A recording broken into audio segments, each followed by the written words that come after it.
hitters. Zach Neto will lead things off for the Angels against Burns here tonight. Chase Burns with 73 strikeouts in his first 10 major league starts. That's the most by any Cincinnati Red, going all the way back to Gary Nolan in 1967, the #2 pick of the draft.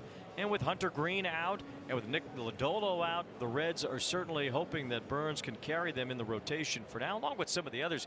This is a good pitching staff that Cincinnati has put together. It is Neto leading off. He's always dangerous in that #1 spot as he takes ball one on a 99-mile-an-hour fastball from Burns. Neto with his 11 leadoff homers since the beginning of last year. Only Shohei Ohtani has more. That's a strike right in there from Burns. Neto has a .538 on base percentage in his leadoff the game plate appearances so far this year. Top 5 shortstop in the game for me in my eyes. Well, you won't get an argument from me. Zach Neto has certainly turned into an all-around great player as he cuts through that fastball, and it's 1 ball 2 strikes.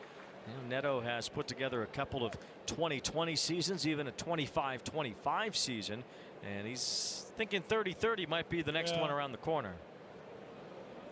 Well, Burns likes to throw that slider off the plate. That's where you want to go. Neto looks to always pull the baseball. See if we see one here. Likes to hit the ball way out in front too, especially on the off-speed pitch. Burns doesn't throw anything but that slider off speed, really, especially to a right-hander, and it's the high heater there to make it 2 balls 2 strikes. He's been trying to work in that changeup more to lefties, and lefties have hurt him a lot more than right-handers have in the early part of his career. 2-2 pitch, and Neto does wipe out on the slider. That's what it's for. The 56% whiff rate, and Burns has his first strikeout tonight. I mean, that slider is just unhittable, right? See some of the best when they have that high octane velocity at 100 miles an hour. You get a slider at around 90, 91 miles an hour. It's just a tough pitch to lay off and a tough pitch to square up. But you talked about it, right? Right-handed batters are hitting 194. Left-handed batters are hitting 252. Here's Trout fouling one off, and the OPS numbers are certainly a lot different. As you see, the slider has been his wipeout pitch, but in his career so far, OPS for lefties about 300 points higher than right-handers. Pretty significant difference. Well, here's one of the greatest right-handed hitters to ever live as Mike Trout bats, and even he can't touch that slider. It's 0-2. Trout's in the middle of a slump, 2 for his last 29. That was after a red-hot opening series in Houston. Some cold weather, a hit by pitch on the hand, a couple of things slowing down Trout after that really good first few games. He makes contact there on the 100-mile-an-hour fastball. It is just rocking fire for Chase Burns. It sure is. I like how he's going to the top of the zone with Mike Trout. I mean, look, that's where you get the whiffs, right? Last 9 games, 3 for 33, 68 swings, 18 whiffs at the top of the zone. It's a little rainy right now, a little misty. It's going to be like that for a little bit throughout the night. 0-2. Trout, it's chopper to Ellie De La Cruz. So the superstar's involved here, and it's De La Cruz with the throw to retire Trout. 2 up, 2 down here in the top of the first. We'll show you the rest of the Angels lineup, brought to you by BetMGM. With the showstopper on Saturday night at Angel Stadium, Joe Adell batting in the #6 spot. Adell's on a 5-game hitting streak. He had 37 home runs last year, but he robbed 3 in 1 game the other night against the Seattle Mariners. A historic outfield defensive performance by Adell. Nolan Shotwell fouls one behind home plate. No balls and a strike, and we'll see one of a few lefties in this Angels lineup tonight. Shotwell left-handed, Moncada switch hitter, Josh Lowe lefty, and Frazier a left-hander as well, getting a start at second base tonight. So these will be the guys that will have to try to challenge Chase Burns tonight. And if you look at those righty-lefty splits, and there's a strike right at the knees at 100 again. If you want to get him, you got to swing early, right? You're going to get a fastball at some point in the at-bat. You want to have any type of success, it's got to start happening early in the at-bat. Right now, 0-2. Burns has him where he wants him. Would you just sell out on the fastball in most cases? Without 2 strikes, absolutely. 2 strikes here. Shotwell fouls one back. Nolan, one of the more difficult hitters to strike out in all of baseball. Doesn't chase a lot. Shotwell typically puts the ball in play. Burns one with thing 1 we've strikeout seen already. with him is, too, the middle of the lineup, not much damage against Burns so far earlier this year. 2, 3, 4. They're having a really tough time barreling him. It's 0-2 here, and a foul at home plate keeps it that way. No balls and 2 strikes on Shotwell. You see those chase, whiff, and strikeout numbers all favorable to the point that Nolan Shotwell will make contact more often than not. You sure will. Doesn't chase a whole ton. Gap to gap guy, but the identity, right? Who is he? Is he a guy that's going to be that 20 to 25 home run guy, or is he going to be a guy that's going to hit 290, 280, 300? 0-2 as Shotwell does ground one to first base here, and it's Sal Stewart to make the pickup and take it to the bag for 1-2-3, top of the first for the very exciting Chase Burns. Aces yard.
Sure, the lineup for the Cincinnati Reds brought to you by BetMGM. It's been the lowest scoring offense in the major league so far, but the excitable Elly De La Cruz hits third. Sal Stewart off to an incredible start to his rookie year, batting in the cleanup spot for Terry Francona's Cincinnati Reds, a playoff team last year. They won 83 games, making the last wild card spot in the National League, as we see Jack Kohanowitz trying to improve upon some numbers that certainly showed a struggle in 2025 as he gets this first pitch to be flied to left off the bat of TJ Friedl. Josh Lowe puts that away, so it's one pitch, one out for Kohanowitz, who's made some improvements to his pitch mix, his arm angle. StatCast powered by Google Cloud showing Kohanowitz getting it done a little bit differently this year. Yeah, he's definitely a ground ball pitcher. His sinker, it's something we're going to see a ton of. The changeup as well. He'll throw that to righties and lefties. The four-seamer is more to get that strikeout at the top of the zone. And at times we'll see some sliders, not too many times. His weapon is that fastball and that changeup. Here's Matt McClain, the second baseman for the Reds, takes a strike. The one that might have been able to be challenged there with the home plate umpire James Jean behind the plate today. But you know, Terry Francona was talking to us before the game today as McClain hits a ground ball to second base. Frazier scoots over to make that play and throw out McClain. 2 up, 2 down. Terry saying to us, well, every night we seem to be facing a starting pitcher throwing 95 plus. Well, you know, gee golly, Terry, you know, it's another one here tonight because Jack Kohanowitz does too. Welcome to the big leagues in 2026, huh? Everybody's throwing 100. Once you get into that bullpen, then his specialty's throwing 100. So yeah, it's a tough picking right now to be a hitter in Major League Baseball. Yeah, no doubt about that. Kurt Suzuki said the same thing earlier, and he said, you know, retiring when I did in 2022 is probably a good idea. Guys have only thrown harder since I last played. I'll tell you this, I felt the same way in 2021 when I retired. Here's De La Cruz showing bunt and taking ball one, but as Logan O'Hoppe is off to do, he is going to challenge early in this game. James Jean is the home plate umpire, as I mentioned, and it looks like O'Hoppe might actually lose this one. Angels challenge is powered by T-Mobile, and it is a ball. Have to adjust your eyes with all 6'6" of Elly De La Cruz. A little different, right? 1 ball, no strikes the count. So the Angels now just 1 challenge remaining for the rest of the game. As De La Cruz looks at a strike right on the edge of the outside corner. It's a rare lost challenge for O'Hoppe. He has won 10 of the 13 challenges behind the plate, as he's been able to have more overturns than any catcher in the major leagues. 2 balls, 1 strike now on De La Cruz. We talked to Kurt Suzuki about Kohanowitz, and he's like, you know, he's a sinker baller. And I'm like, it's a sinker baller. He throws 96 to 98 miles an hour. Back then, 10 years ago, that would have been a strikeout elite stuff right there. But his stuff is really, really good. He's made some adjustments too with his arm angle, allowing him to throw much harder. 3 balls and a strike on De La Cruz, hitting just .231 to start the year. So he fouls one off. He does have a few home runs and a few stolen bases. Only 5 Reds have hit home runs to begin the year. Yeah, that's for me, Ellie De La Cruz. You got him on a 3-1 count right there. You get a good pitch to hit on a fastball and you miss it, right? That's been kind of the slow start for him, where I've seen on the left-handed side. A lot of foul balls. It's 3-2. And there's ball 4, so De La Cruz will have a chance to run, perhaps, with Sal Stewart coming up for Cincinnati. Mentioned O'Hoppe, StatCast powered by Google Cloud. A lot of his challenges have been successful. Hey, we even got the avatar there to tap his helmet. Yeah, I like that. A lot of pitches down in the zone too, and Suzuki said, hey, go ahead. If you feel like you've got it, you've got all the will, green light to go ahead and challenge pitches. So here is the cleanup hitter for the Reds, their rookie first baseman. Stewart swings the first pitch, chops it to Moncada at third, who backs up and fires to second for the force out to end the inning. A couple of zeros on each side, scoreless after 1 in Cincinnati.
Essilor. Learn more about Verilux XR series and find your local Essilor expert today at Essilor.com. I think 70 and a little mist here and there on a Friday night in April in Cincinnati. And it certainly could be a lot worse weather-wise here tonight. Fairly warm, and Jorge Soler has heated up over his last several games. He's always hit well in this ballpark. It's always been a favorable ballpark to hitters. Soler swings and foul tips for strike 1. Still no resolution yet on his suspension appeal from that fight the other night with Ronaldo Lopez at Angel Stadium, but it'll be coming soon, and imagine by the early part of next week. Lopez had his suspension knocked down to 5 games, which for a starting pitcher ends up really being nothing. And Soler chops one foul. It's a lot more punitive to the Angels, though, as they'll be missing their cleanup hitter for however long it is. He's been one of their hotter bats too, and in a place like this, a series like this in Cincinnati, the ball tends to fly a little bit more. Missing him will be crucial. Soler's a 5-game hitting streak, 6 hits, 2 home runs in that time. He takes in the dirt from Burns. 1 ball and 2 strikes. We know the power is there. 48 home runs as a member with the Royals in 2019 out of La Habana, Cuba. Both of these teams could use some offense. Neither has hit much. Cincinnati batting just .208 as a team. The Angels hitting just .201, and they strike out a lot. They lead the major leagues in punchouts as they did last year. 2 balls, 2 strikes. Soler, one of just 7 Cuban-born players to hit 200 home runs. Hit his 200th in Atlanta last year. A big cut of that fastball. Part of the plate right there. And that's what makes Burns so special, right? When you got 100 miles an hour, it's hard to square up. You get a fastball middle for a guy like Soler. Usually he doesn't miss that. You got a wipeout slider. Oh, you just don't know what you're going to get. That's why you get so many foul balls. That's why you get so many whiffs. I mean, this stuff is real. It certainly is. 3 balls and 2 strikes the count here on Soler. Breaking ball is in there for strike 3. So that time not a swing and a miss, but a 3rd strike nonetheless. 2nd punch out for Burns. He's retired the first 4 in a row. Not too bad of a night here in Cincinnati. Let's go downstairs to the 3rd member of our crew. Here's Heidi Watney. Yeah, beautiful shot there. We're going to take a look at the weather report presented by Ricola. Now, I talked to the grounds crew. Those are the weather experts here. They said we're going to have scattered showers off and on until about 10 p.m. tonight, but it shouldn't affect play. We should be able to play through it, guys. Well, that's what we want to hear as Yoan Moncada stands in and takes ball 1. I'll tell you what, as a hitter, you do not like to have this missed. Trying to hit off a guy in Burns, water's getting in your eyes, can't see the baseball as well. You got everything working out against you if you're a hitter. Yoan Moncada has not had much success in the early part of this year. He's 0 for his last 15.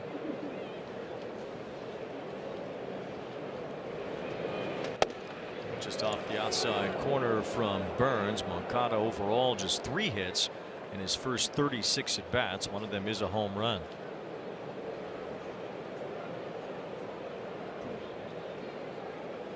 Count is 3-0 here. Moncada takes ball 4. So it's a 4-pitch walk, and the first base runner allowed by Burns, who typically doesn't issue many walks. Look at his rookie season last year, only 16 walks with 67 strikeouts, although now he does have 5 in his first 12 innings this year. Well, so far this offense has been swinging early. I wouldn't expect anything else to change. You get a fastball, you've got to go. Nice start to the year for Joe Adell. We showed you his 3 home run robberies the other night against the Mariners. He takes ball 1 here on a check swing. Also has a 5-game hitting streak with 9 hits in that time. He's batting .320, although the power hasn't quite been there yet. At 37 homer season last year, he only has 1 extra base hit. It was a home run so far this year. He's not barreling the ball quite as much, but he does hammer this one out toward right center field, pretty deep. Friedel is back. He's near the wall, and he has just enough room to make the catch. So Adell, flirting with extra bases there, flies out to win. Just a really good swing right there. Gets a fastball on a 1-0 count. Might have to do a couple more push-ups. It's a good swing right there. Short, compact, 2-hand finish. He thought he had it. Just missed it. 102 miles an hour off the bat. Taking off his grip. He didn't like it in his first at bat. I used to do that all the time too. Switch bats. Switch batting gloves. Adell kind of tinkers with his stances and where he's using, how he's using his legs. I mean, he's kind of a tinkerer up there anyway. Balls and a strike on Josh Lowe, the left fielder for the Angels. He taps one down the third base side and has a base hit. Moncada will stop at second base. So the 2 Angels that have been struggling the most offensively, both hitting under 100 to start the year, are on base here in the 2nd inning. That's good living right there, right? Seeing a deep, little tardy right there. Good hitters tend to find holes. If you're getting it past that guy right there, you're doing something special.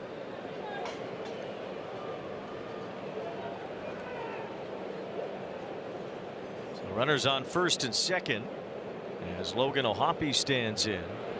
Takes ball 1 from Burns. O'Hoppe hitting at a 333 mark on fastballs. 250 with runners in scoring position. So this is a time you're going to get a fastball. You got to be going. Early scoring chance for the Angels, albeit with 2 outs against Burns. The breaking ball misses. Although to this point, runs have been a premium against Chase Burns. He's only allowed 1 in his first 2 starts. Picked up his first major league victory in his opening start of the year against the Pirates. Even with his success in terms of strikeouts last year, he never won an actual decision in his rookie year. Hoppy lines one to left field, has a base hit. Moncada gets to third base. He's being waved home. Here comes a throw from Steer. It's cut off, and Moncada dives back safely to third. So the bases are loaded. It looked to be at first that Moncada was being waved home, and then as Steer quickly got that ball in, the brakes were put on. Moncada alertly gets back. I just don't think he broke off. It felt like he thought he was going to get the stop sign. Third base coach, though, Keith Johnson, he was going to wave him on. Good heads-up play there by Moncada.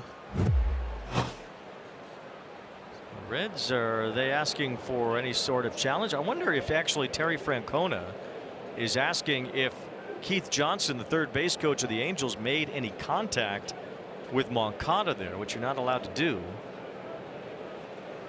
I don't know that we saw any on that replay we just showed. I don't think so. But it doesn't seem to be a replay necessarily that Francona is asking for. Let's see again here as Moncada. Doesn't look like they were all that close to each other. And Moncada clearly back in safely on the dive. So not sure what Terry Francona wants, but the umpires are huddling up. I wonder if that's the third base umpire kind of in some way getting in the way there. Let's see. It might have been a little close to contact between the coach and the player there, but I don't think there's anything that we could tell one way or the other there. So the Angels will continue on here with the bases loaded and 2 outs, and it's Adam Frazier at the plate. It's kind of the worst scenario for Chase Burns in some ways. It's a lefty who makes a lot of contact. Slick grass right now. It's been hazing a little bit. Good speed.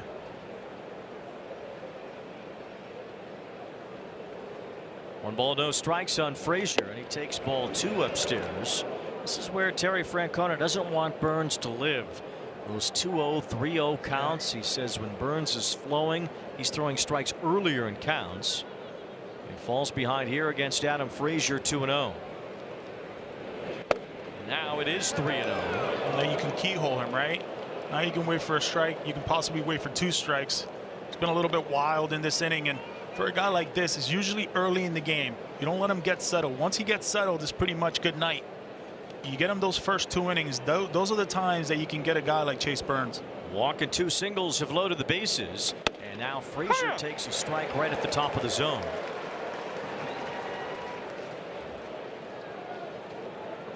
Everything from Chase Burns is 98 plus. 3-1 now. And Frazier takes ball 4. So Burns, with his second walk of the inning, walks home a run, and the Angels take a 1-0 lead. I would think a mound visit would be crucial right now. Kind of slow him down a little bit. Settle down. You can tell he's trying to overthrow a bit. It's a great mound visit right here. Look at the reaction right there. You can tell he's laboring a little bit with his command. If you're a hitter, though, Wayne, you're taking full advantage of it, right? You're going to keyhole him. It's got to be right down the middle for you to go, and you're looking at a guy in Zach Neto who likes to swing early at fastballs middle in. Derek He's looking Johnson. for 1 pitch. Yeah, certainly is. Derek Johnson, the pitching coach for the Reds, done with his mound visit as Burns has thrown 23 pitches in this inning, 14 out of the strike zone.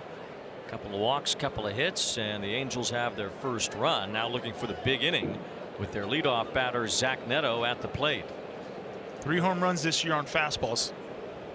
See a big one here from Burns. At least once he gets around to it. It was a first pitch slider, though, to keep Neto honest. I would be careful as well. He's so on top of the plate too, which is it's just daring you. Rounds this one to the left side. It's handled by Hayes, who gets the force out at second base, and that ends the innings. The Angels settle for 1. They take a 1-0 lead.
Home field advantage presented by Zillow. When Eugenio Suarez came to Great American Ballpark as a visiting Diamondback last year, he told me this was his favorite place to play. You're looking at his first home run from this year. He said his daughter always asked him when they would get to come back. He did come back, signed a 1-year free agent contract for $15 million, and Gino brings some much-needed power. The last Reds player to hit at least 30 homers in a season was him back in 2021. Gino has 103 career home runs in this ballpark. That's good for 5th most in the park's history, guys. So homecoming for Suarez, just as it was last year when he was traded back to Seattle by the Arizona Diamondbacks. And you know, he was helpful to that Mariner team as they came the closest they've ever come to the World Series. Over 300 in the ALCS against Toronto. 1 ball, 1 strike. He'll DH most of the time for the Reds, although he played third base yesterday and subsequently made the only position player error that a Red has made so far this year. They've been a very good defensive team. It's this one the other way and through for a base hit. So Suarez gets on a leadoff single here in the second, but with Brian Hayes, a Gold Glove winner at third base, Suarez will settle into this DH role. And that's what Tito was talking about, right? Saying, hey, we'll take whatever he gives us offensively. And Brian Hayes, take a look at that swing right there. A guy who doesn't necessarily go the other way a whole lot. Stays on this pitch, drives it the other way for a knock. Says we'll get Brian Hayes as much as we can offensively, but defensively he's been the best I've ever seen, which is high remarks from a guy that's been around for a long time. Here's Spencer Steer as he looks at strike 1. Spear is from SoCal. He's from Long Beach, California. Went to Millikan High School there, so certainly a special moment for guys like Steer and McLean, who are from Southern California, playing the Angels, although they'll get the trip back home to face the Angels next year. The Reds are the home team in their matchup this season. Steer's had 3 straight 20-homer years. He's been a fairly steady force in the middle part of the order for Cincinnati the last few seasons as he swings through this, and it's 0-2. Took a chance right there. We've seen him at first base, left field, right field. He's been all over the field for the Reds. Reds have pretty well steadied their defensive alignment now. You know, injury permitting. They're The infield is pretty set. That's why Suarez is DHing, as we mentioned. Steer will have his place in left field. Yeah. They're not moving guys around as much as they were before. And I think it's because of Sal Stewart. What he's done at first base defensively, you know what he's done with the bat, but defensively he's been outstanding. 1 ball, 2 strikes on Steer. It's a fly ball to right center. This is hit well. Trout's back though and has some room on the warning track to make the catch. Steer gave that a ride, but he's the first out here in the bottom of the second.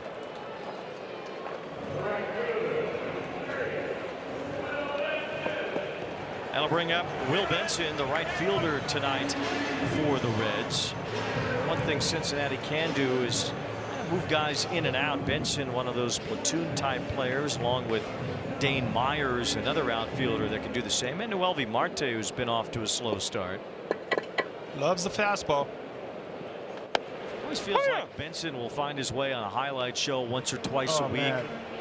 He'll do something spectacular, hit some long homer, make some great play. He's wearing a baseball uniform, but boy, he looks like a tight end, huh?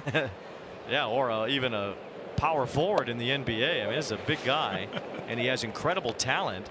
He just has not been a consistent enough everyday player. More about approach than the talent. We know it's there. 1 ball, 1 strike on Benson. As this one goes off the glove of Hoppy, and will allow Suarez to take second base. If that's a pass ball or a wild pitch, either way, it's a man in scoring position for Benson. His first big league home run was a walk-off, and he was revved up for it in June of a few years ago, ending that ball game here at Great American Ballpark.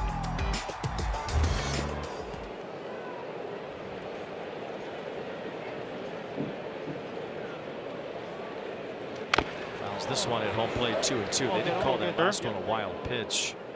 That got by O'Hoppe. Benson's made some mechanical changes, lowering his hands. Early on when he came into the league, his hands were a lot higher. A little lower now, a little bit better rhythm. Timing has been there. The biggest key for him is swinging at the right pitches, especially with 2 strikes.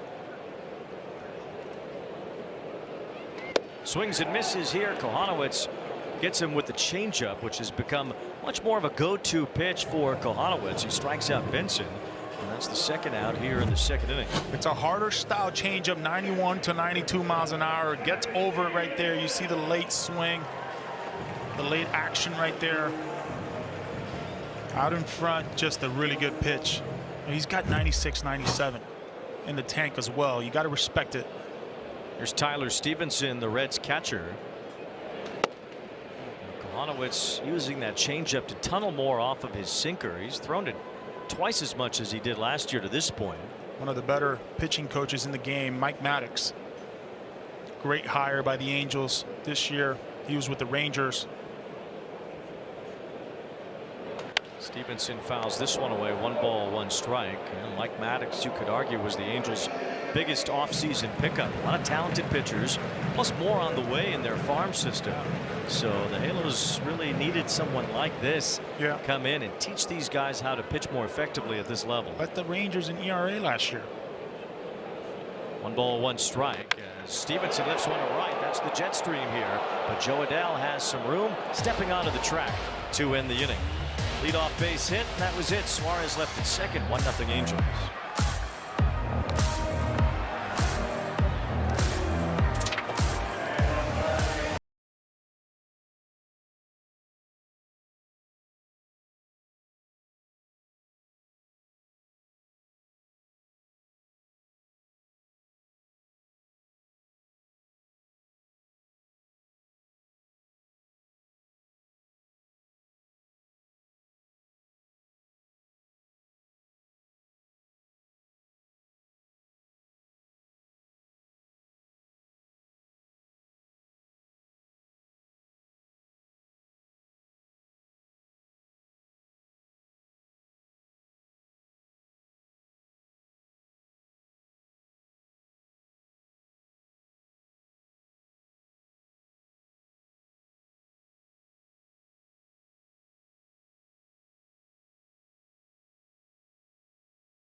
On Apple TV, presented by Verilux Lenses with Yonder Alonso and Heidi Watney. I'm Wayne Randazzo. We're at Great American Ballpark in Cincinnati, where Mike Trout is back in center field for the Angels here tonight. And Trout, with Mickey Mantle and Ken Griffey Jr. right alongside him, certainly has already cemented himself as one of the greatest center fielders in Major League history. 16 seasons. He says he feels like himself again. Kurt Suzuki was saying, he said to us earlier today, sometimes he has to remind him, hey, don't forget, you are Mike Trout. You are the guy still. Yeah, you forget that because he was so young when he came to the major leagues. He was still a teenager. He lines this one out to right center field pretty deep. It's Friedel back for it, out near the wall, and he leaps out, makes the catch right at the top of the fence in right center. He saves at least 2 bases and maybe 4 with that catch off the bat of Trout. Wow. Just absolutely wow. Takes that first step. Knows where the wall's at.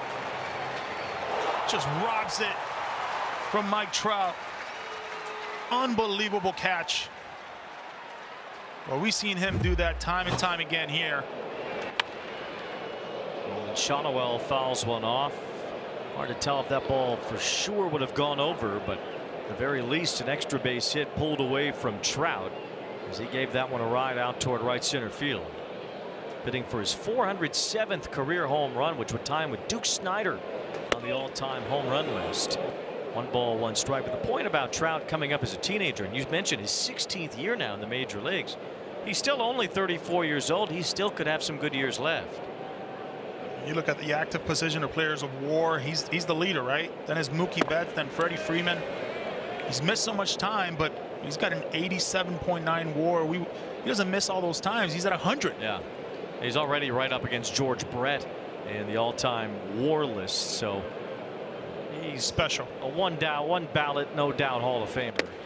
And Shonowell takes ball 3. It's a big inning for Chase Burns, right? Threw a lot of pitches. He's to attack. 3-1 count once again, Wayne.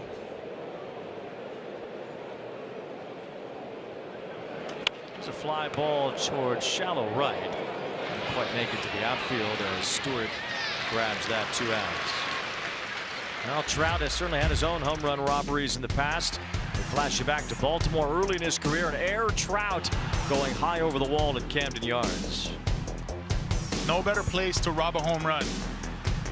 Boy, that was his welcome to the big leagues moment, huh? In center field defensively.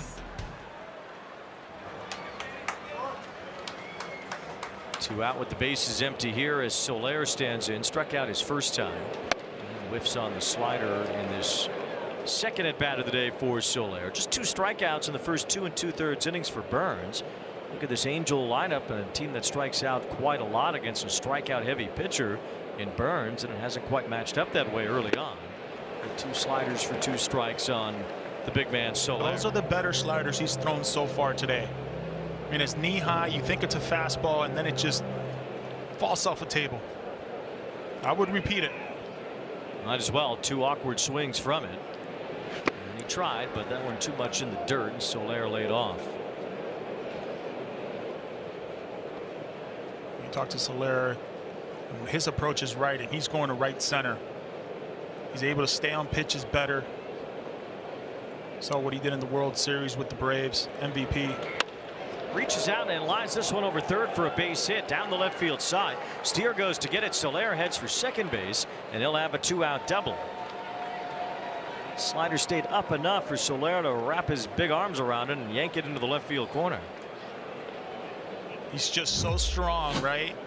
A little bit fooled. High leg kick. Just stays enough on it. Man. Just don't realize how big he is. When you get him in front of you, you're like, this is a big human. Gigantic. I remember watching him in the Midwest League, and he looked exactly like this. Just like that. He hasn't changed a bit.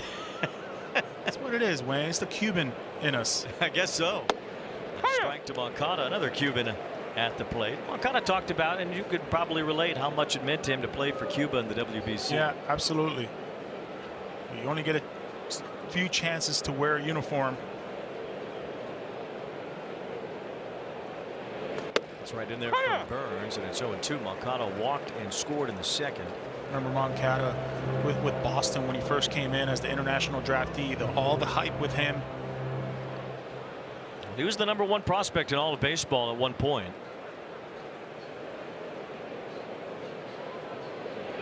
Off his hands, he pops it up, shallow left. This might drop. In comes Steer. It's a base hit. Steer tried to barehand it, but he couldn't grab it. Soler scores easily, and Yohan Moncada with a bloop single gives the Angels a 2-0 lead.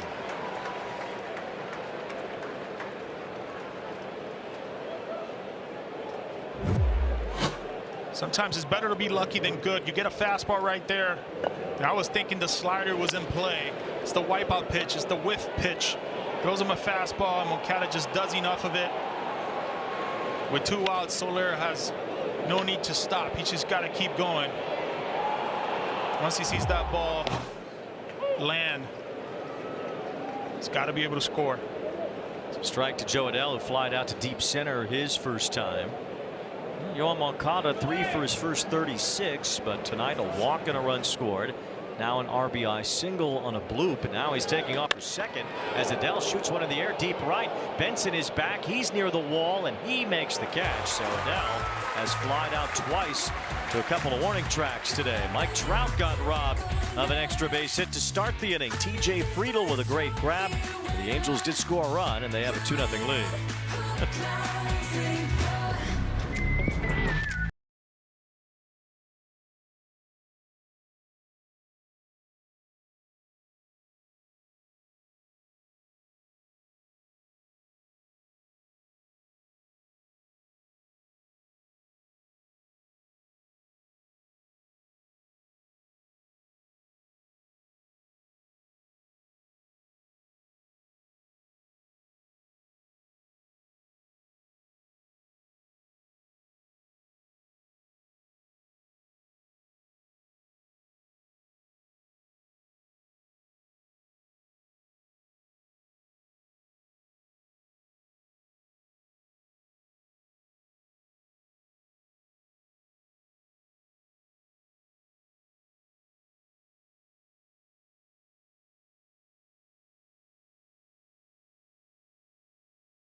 Formula One brings the heat to Yonder Alonso's backyard, South Beach, the Miami Grand Prix. Don't miss any of the drama and thrilling wheel-to-wheel action. Watch it live Sunday, May 3rd, 4 p.m. Eastern on Apple TV, the new U.S. home of Formula One. I've been there a couple times. It's a lot of fun. It sounds like a lot. You mean South Beach or just the Grand Prix itself? The Grand Prix. 1 ball, no strikes on Brian Hayes. There's strike one over the inside corner. Hayes has not hit much yet this season. He's just 3 for 31, does not have an extra base hit. We talked about it briefly earlier. This is an outstanding third baseman.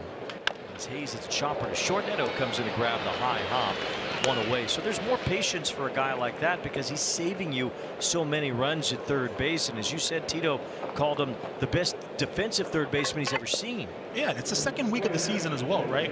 Anything we can get from a guy like Brian Hayes is going to be a plus offensively, but defensively, he's one of the best. Tito talked about that. And you just hope that you get even just a slight percentage of a tick of what he's done offensively in the past. It'll be a plus for this Reds team. Well, 1 to TJ Friedel, who now has had 49 at bats this year without an extra base hit. That's tied with Julio Rodriguez for the most in the major leagues. Terry Francona said Friedel had a really good spring. It just hasn't carried over.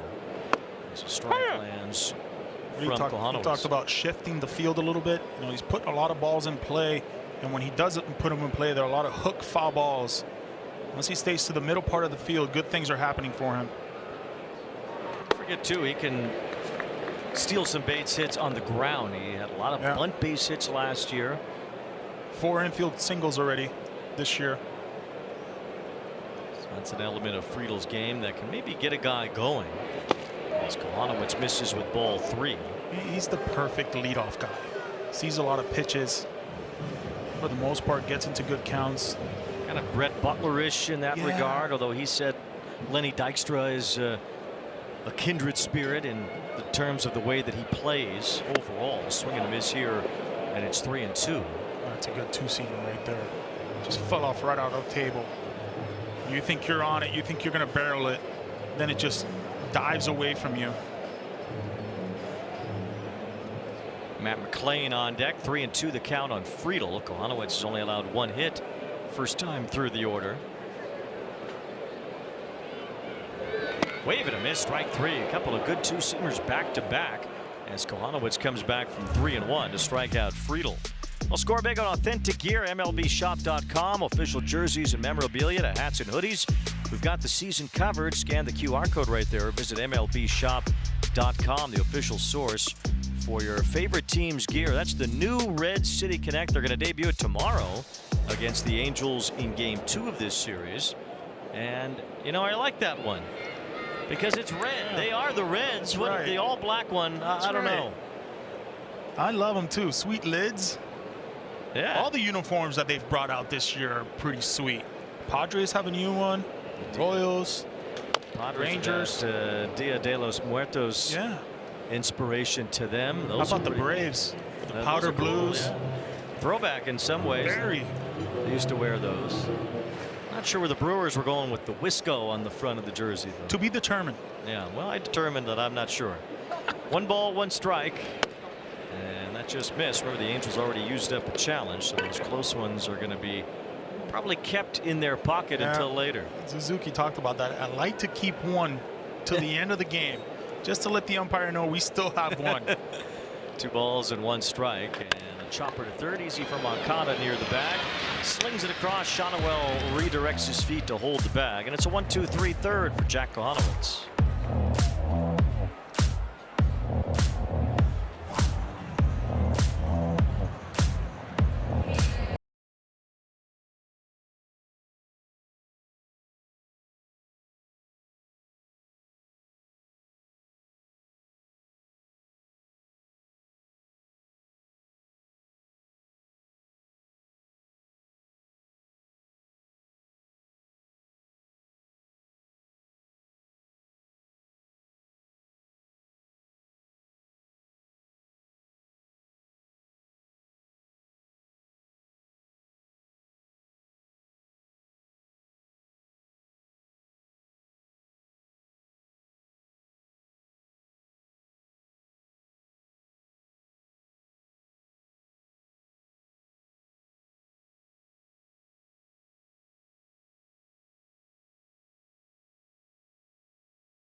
Tito Francona, second inning, you went out to talk to the umpire after Moncada slid into third. What were you asking about? I just, our replay guy saw their third base coach reach for him as he went third.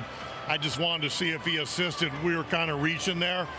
It was, I mean, I looked at it 6 times. I slowed it down. That would have been a hard call to get. All right, Chase Burns was so good in his first 2 starts. Are you seeing anything different from him this time out? I just, he's fallen behind like a couple hitters. They've squared up a couple of his fastballs. He left one breaking ball up. Thankfully, the ball's not carrying tonight real good because they've hit about 3 balls right on the nose. But his stuff is fine. Thanks, Tito. All right, Heidi. Josh Lowe pops this one up on the infield. This should be easy for the Gold Glover Ke'Bryan Hayes at third. 1 out. We talked to Terry Francona earlier about Burns and that third pitch. The changeup is something that he's working on. It's not necessarily refined yet. It's mostly fastball and slider for him. And he said as you get deeper into the games, you need that third pitch the third time through the order, especially. At least it would be nice to have it. As O'Hoppe stands in here with 1 out. How much does that give you confidence as a hitter facing a starting pitcher that only has really 2 pitches? It becomes basically a set scenario, right? You can guess right at times. That's the thing about a guy that has 3 good pitches. Can't necessarily guess. Hit hard by O'Hoppe, but grabbed by Hayes. And that throw good enough with Stewart holding the bag for the second out. Such a nice little play right there. Trusts his hands, gets behind the baseball. Time and time again, you see him being able to slow down the game. That's what good third basemen do. He's caught the hot corner for a reason. Bullets are flying at you, and you got to be able to slow it down. He does such a fine job with that. Here's Adam Frazier, who drew a bases loaded walk earlier and takes ball 1. Only 2 changeups have been thrown by Burns tonight, 2 times through the order here on 60 pitches. So he has really just been fastball slider almost exclusively tonight. Tito talked about it too, right? He's learning. He's still learning how to pitch. Yeah, we know we've seen 2 outings where he's been fantastic, but it's going to be a long season. He's got the stuff to be elite. He's only thrown a first pitch strike to 10 of the 18 batters that he has faced. He's behind Frazier here, 2 balls and a strike. So kind of what Francona was talking about, falling behind and those sorts of things that gets Chase Burns into more trouble than what you typically see when he's right. His last outing, just 1 walk, right? He was able to throw 87 pitches, 1 earned on 6 innings pitch. Why? Because he was commanding the zone. He was going right after the hitters. How many 3-1 counts have we not seen already in this start from him? It's 3-1 right now, and Frazier takes ball 4. So that's 3 walks issued by Burns. First couple of outings, he had 3 walks in that opening start against the Pirates, but only allowed 1 hit. 1 run against the Rangers. He was much crisper then, striking out 9 with only 1 walk. Already 3 walks in 3 2/3 innings today, and already in the 3rd time through the order. Burns' career high in walks so far is 4, which came in Philadelphia last July. And he's behind Zach Neto, so now that's 19 batters faced and only 10 first pitch strikes.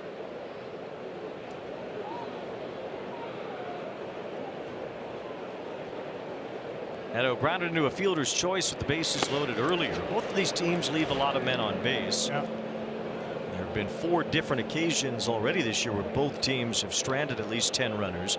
The Reds have been the worst team in baseball with men in scoring position.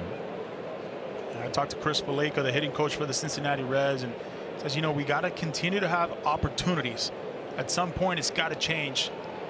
And Tito knows it's been wearing a little bit on him. Trying to get that big hit that just hasn't come. He knows it's a long season. It's going to happen at some point, but continue to have guys on base. Eventually, he'll turn. It's a good slider right there on a 2-0 count. A guy that loves to pull the fastball. 2 balls, 1 strike now on Neto. And he was out in front of that slider, so it's 2-2.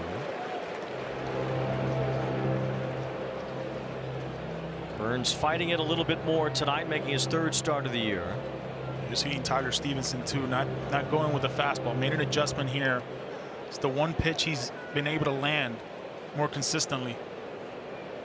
Angels have had some 2-out traffic each of the last few innings. All of their hits with 2 outs tonight, plus a 2-out walk in this inning to Frazier. As Neto serves one out towards center, it's hit well. Friedel's back out. He's all the way to the wall. It's gone. Zach Neto goes to dead center, the deepest part of Great American Ballpark, to give the Angels a 4-0 lead.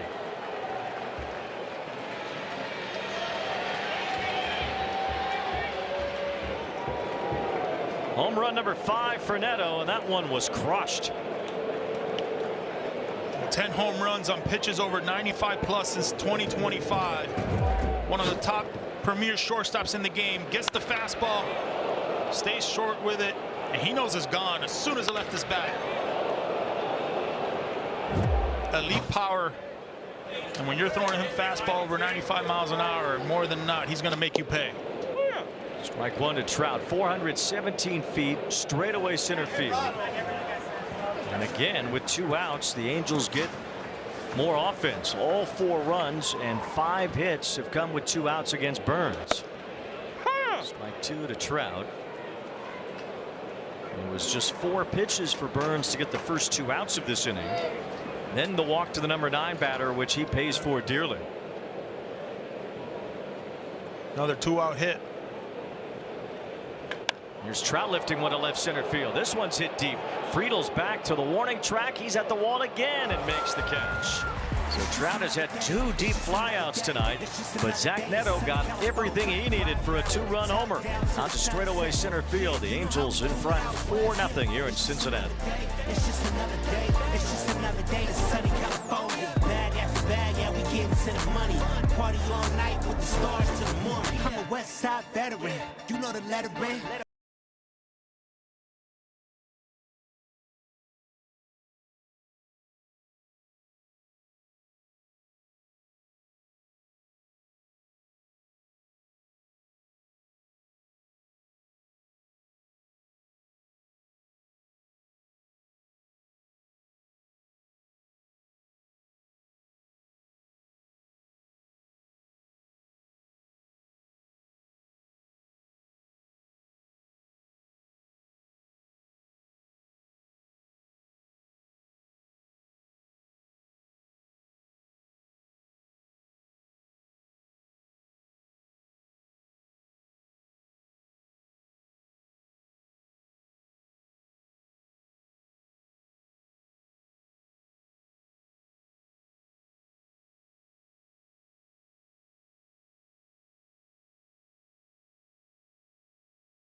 Time for a Sage manager interview here with first-year manager Kurt Suzuki. Jack Kohanowitz, you talked before the game about how consistency is key for him. What are you seeing from him tonight? Yeah, consistent, keeping the ball down in the zone. But I think the biggest thing for him is attacking. He's throwing strikes, he's forcing them to swing the bats, and when he does that and his ball's moving, it's a good day.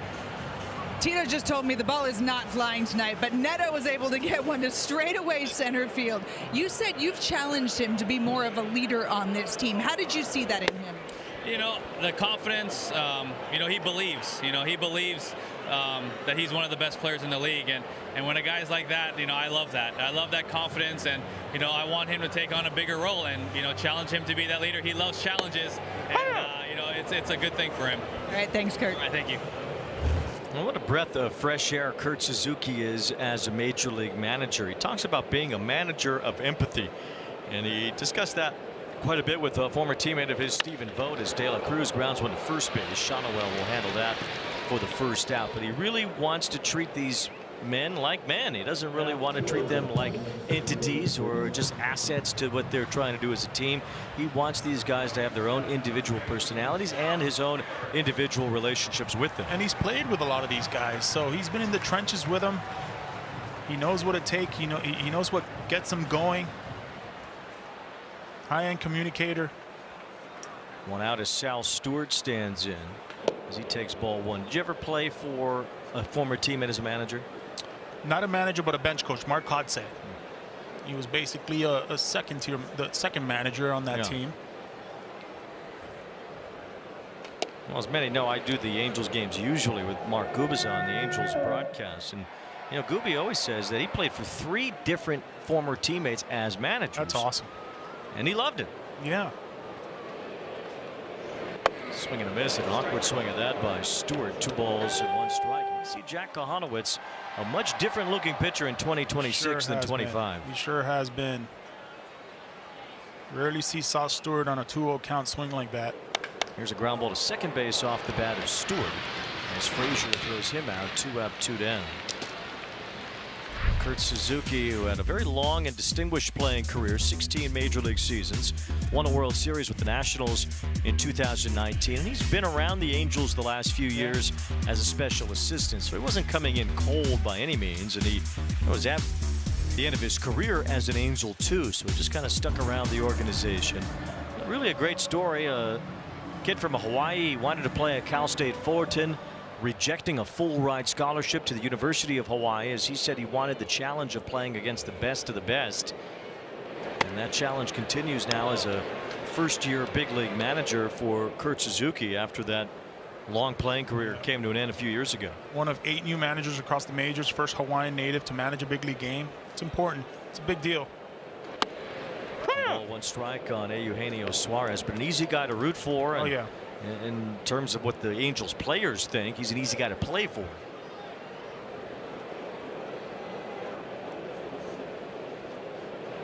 Two balls and a strike. They get it, right? They understand this guy's been in it.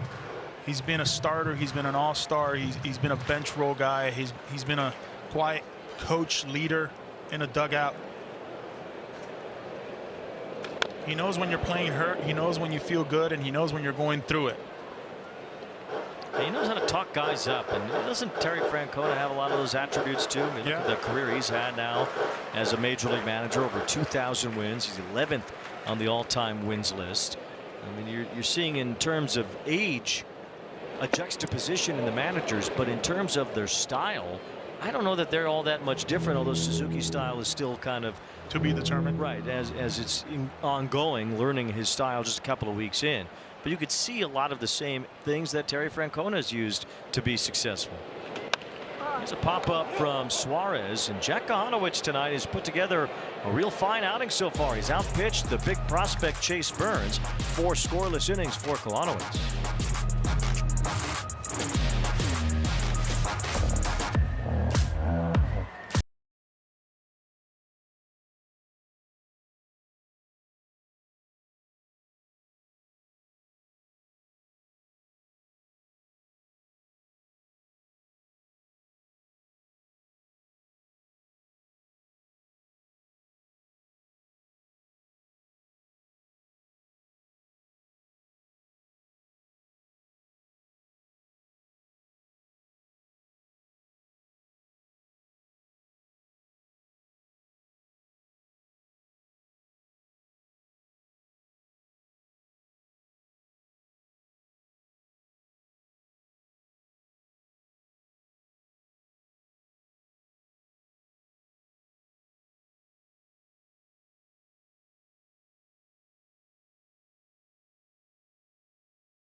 I tried to say it wasn't going to center.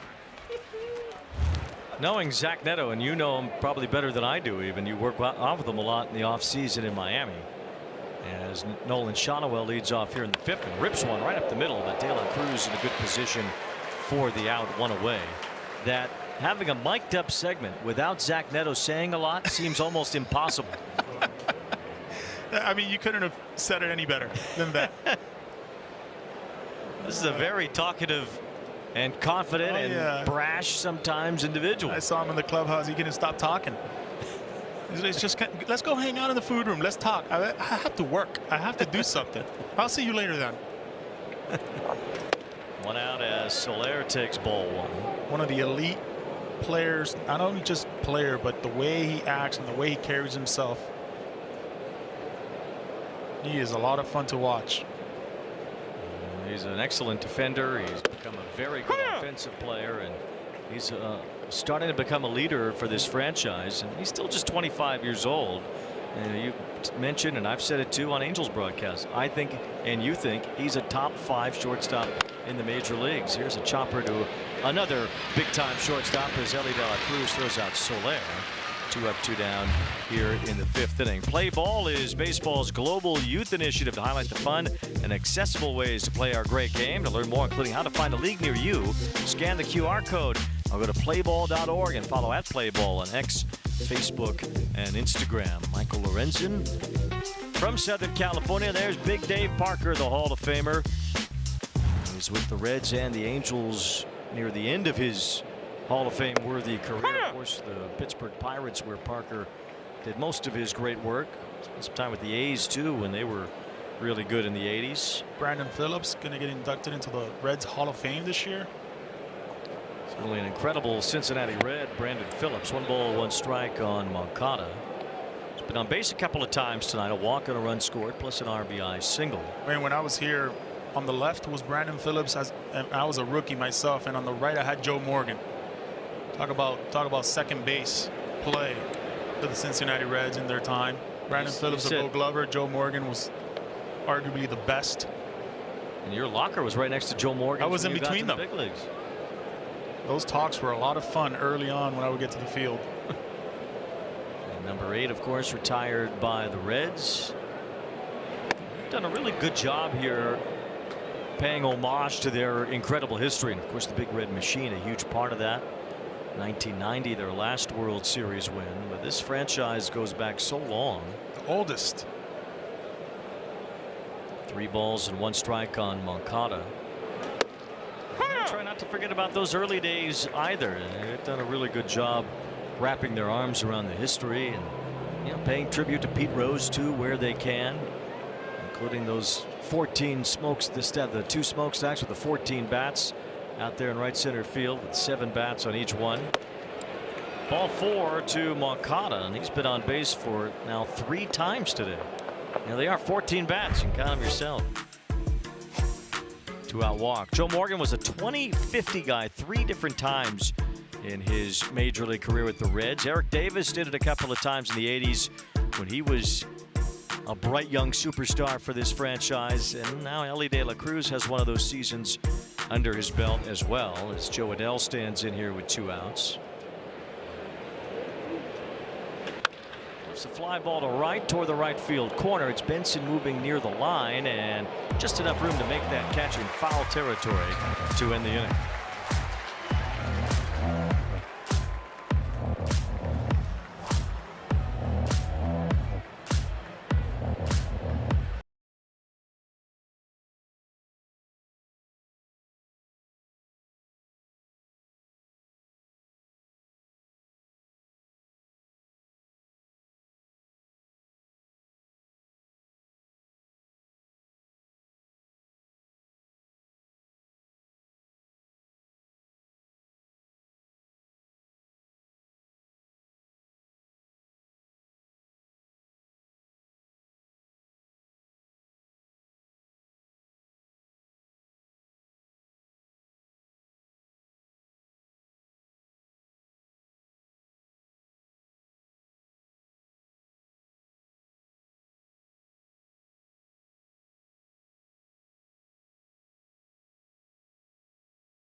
Cincinnati. Now, by now, most baseball fans have seen this viral Joe Adell picture from his third home run robbery of last Saturday's game. Kaylee Krause took the picture on an iPhone. She's a mother of 5 and a huge Angels fan. She told me it's been a crazy week, but she said the best part is all the kind, positive messages that she's gotten from the pic. The Angels invited the family to a game next homestand. Kaylee said her 7-year-old is beyond excited to meet some of his favorite players, and Joe told me he's going to make sure he takes care of them. Wayne? Well, it was an awesome night for Joe Adell with those 3 home run robberies to begin with. And then you see about an hour or so after the game ends, that picture floating around as Spencer Steer drives one to straightaway center field. It's hit pretty well. Trout's all the way back, and he has just enough space near the fence to put that one away. 1 out here in the 5th, and now 10 in a row retired by Jack Kohanowitz. But then on top of it, Adell robs 3 homers in a 1-0 win. Yeah. And then you see this picture that might be one of the greatest moments in sports photography in baseball history. I mean, it was an incredible shot from behind Adell, standing there triumphantly with the baseball in his glove after that epic performance. And here's a fan taking a picture. Of course, these iPhones make it easy to be a bigger part of history than before. He was a -1 player coming into the game and left a positive player coming out of the game. Just incredible. What a night. Saved 5 runs that day. Well, Benson. And the kid said, you know, I just want an autograph from one of the guys. And they said, no, we're going to do a lot more than just an autograph when they come out to the ballpark. Yeah, definitely so. 1 ball, 1 strike. Now 2-1 on Benson. And as Heidi will detail, that glove is taking quite a journey from where he left it at Angel Stadium. Yeah, Wayne, the glove is going to Cooperstown. The team heads to New York from here, so they are going to come and take the glove while he's in New York. He plays with a Wilson, so Wilson's already getting a new glove ready for him. He said he's not really emotionally attached to it, despite the success that he's had with the glove. In fact, he said he's got a backup with him at all times that he can play with if the new glove doesn't feel quite right. You know, some guys, they keep their glove for their entire career. Joe said he is so honored that he's going to have something in the Hall of Fame. It wasn't even a thought to not say yes to them. Oh, man. That's cool. That is cool. 2 balls, 2 strikes on Benson. Josh Rawitsch and the gang at the Hall of Fame. They'll make a shorter trip from Cooperstown to New York City to grab that glove, but they would have come to Anaheim for it. 10 home run robberies since 2020. That's the most. Well, he had 3 in one night. That guy bumped him up.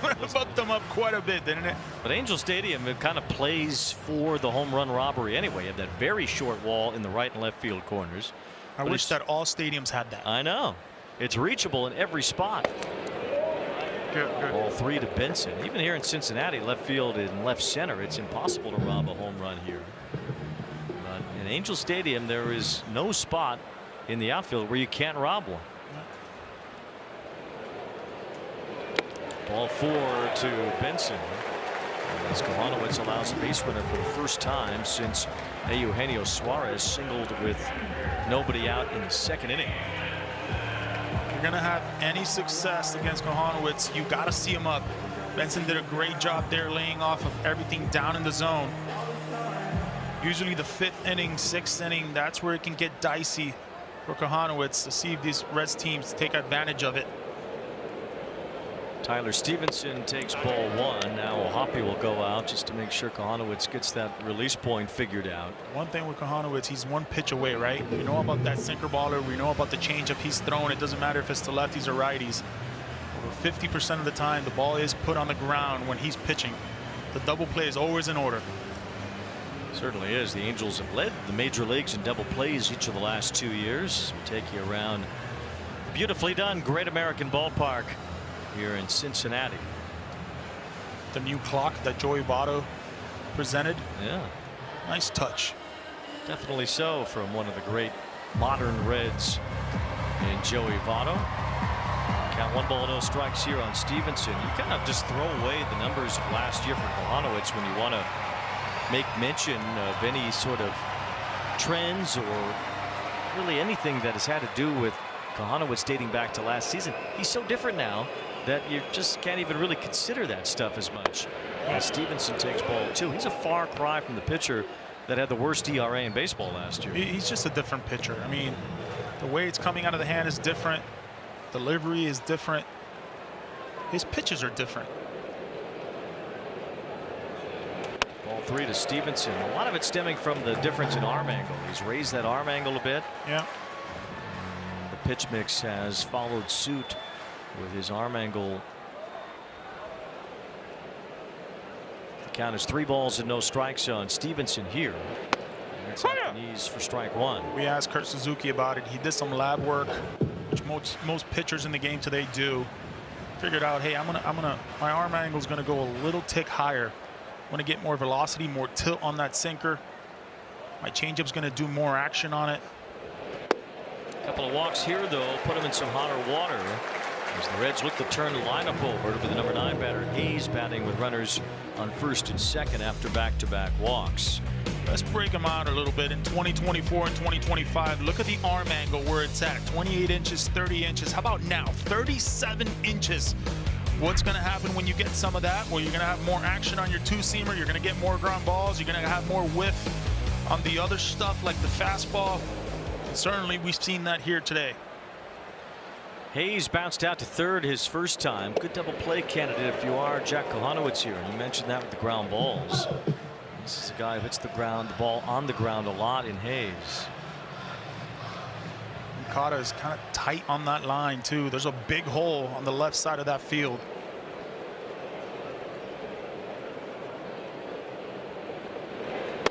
Two balls and no strikes. Hayes has hit into over 10 double plays each of the last 5 years. As we mentioned earlier, this is where the Reds have had their toughest time. Once they get men in scoring position, they've only hit 168 so far this year. There's a chopper foul toward third. Surprising that he's swinging 2-0. Guy who's kind of lost it a little bit with command. This is where they've had troubles, right? Runners in scoring position, getting that big hit.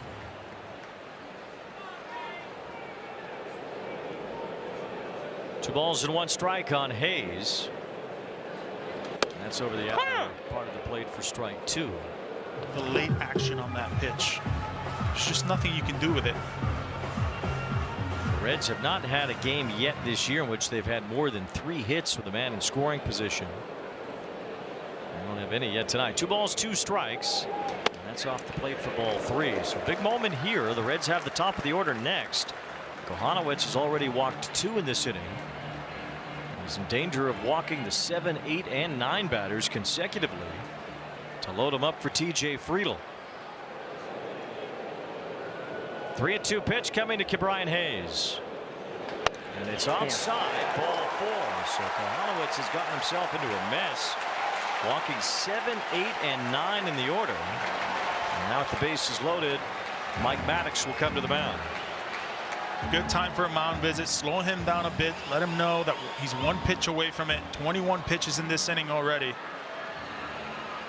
There's a time in a game where you get put in a situation like this, and this is one of the best guys if you're going to have a mound visit to kind of calm you down. He's seen it all.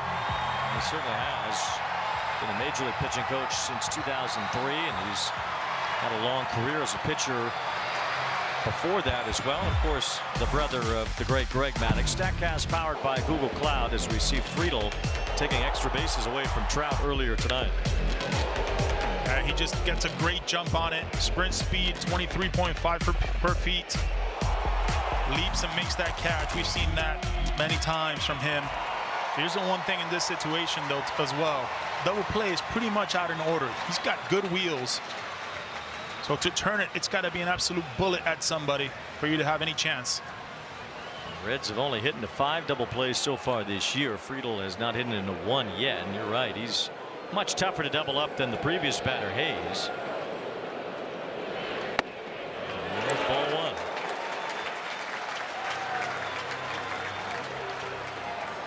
1. Any fastball middle in and up, that's where he does his damage in counts like this. Kohanowitz has not thrown many 4-seamers tonight. Gets a bouncer here. It's Shotwell looking to throw home, but instead will get the shore out at first.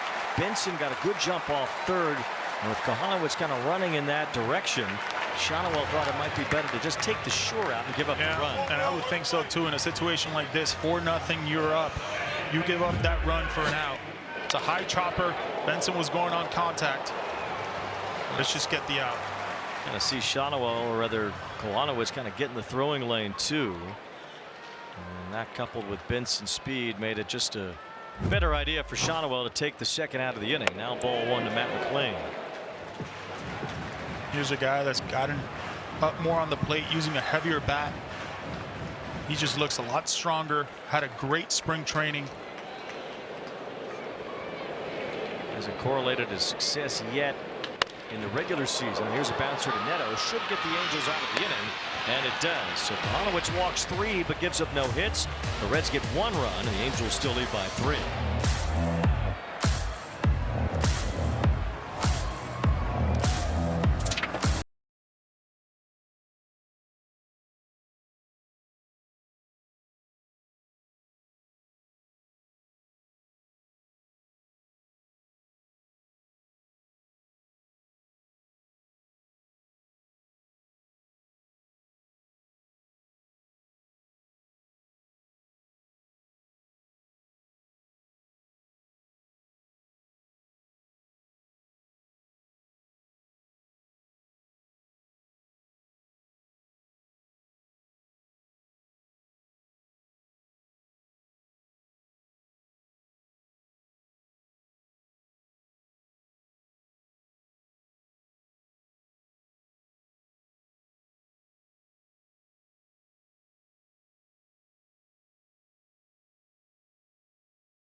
Update as we get you out to Baltimore for the O's and Giants. Our other game here on Apple TV. Top 3. Willie Adames with a solo shot to right center field. His first of the year puts the Giants up 1-0. Wayne. Well, the Giants certainly could use an infusion of offense, as they have dropped to the bottom of the National League West to start the year, 5-8. Obviously, very early. Offense is really around the league for the most part. Yeah, we saw earlier about 8 or 9 teams have a team OPS above 700 right now. There's nobody's hitting. No, usually it happens like that the first 2 weeks of the season. It's been cold in the Midwest and the East Coast. There's a liner out to right field. Hit well, and that's gone. A home run for Josh Lowe. Well, both of his home runs now this season have come on Friday Night Baseball. He hit one 2 weeks ago in Houston. He hits a line drive homer here, and it's 5-1 Halos.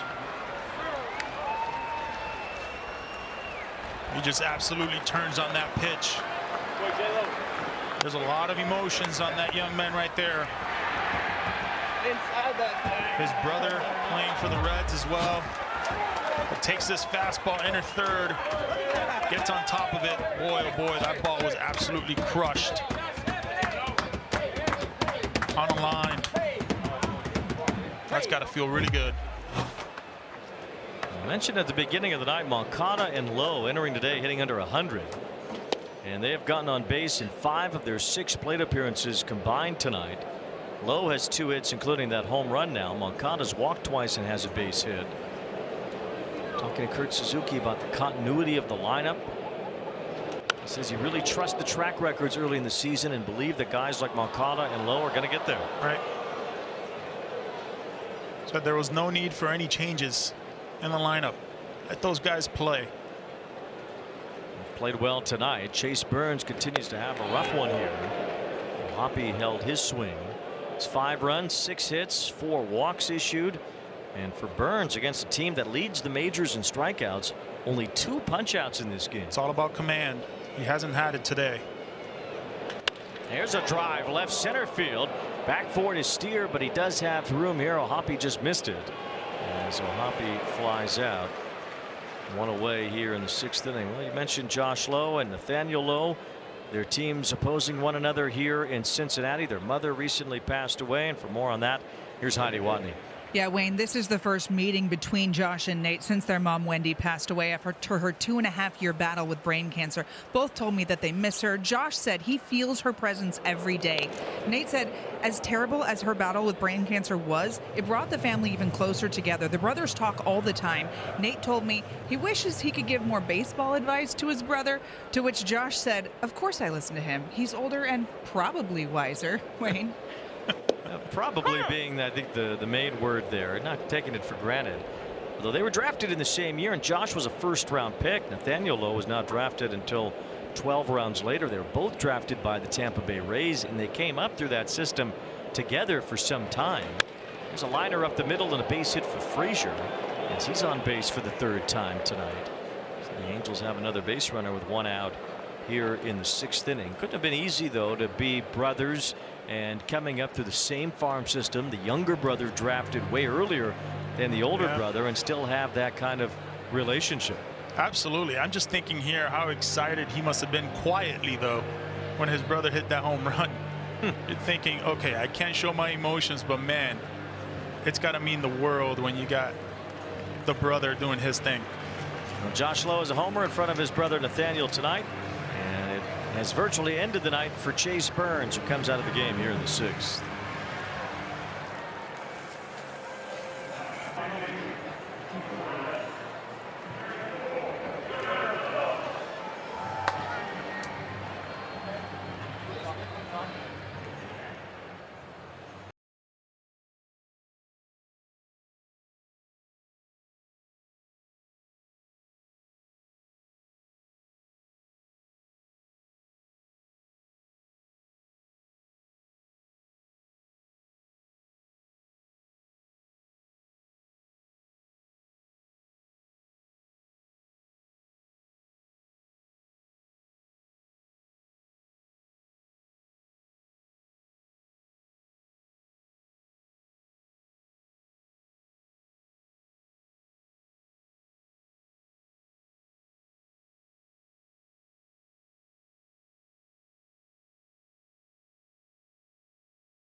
Burns wanted here tonight after a couple of really electrifying starts to begin his season.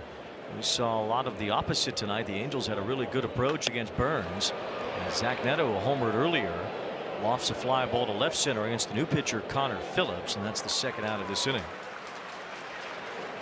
Connor Phillips pitched last Wednesday, 2 innings on 39 pitches out of Houston, Texas. 97-98. Nice sweeper as well to go with that.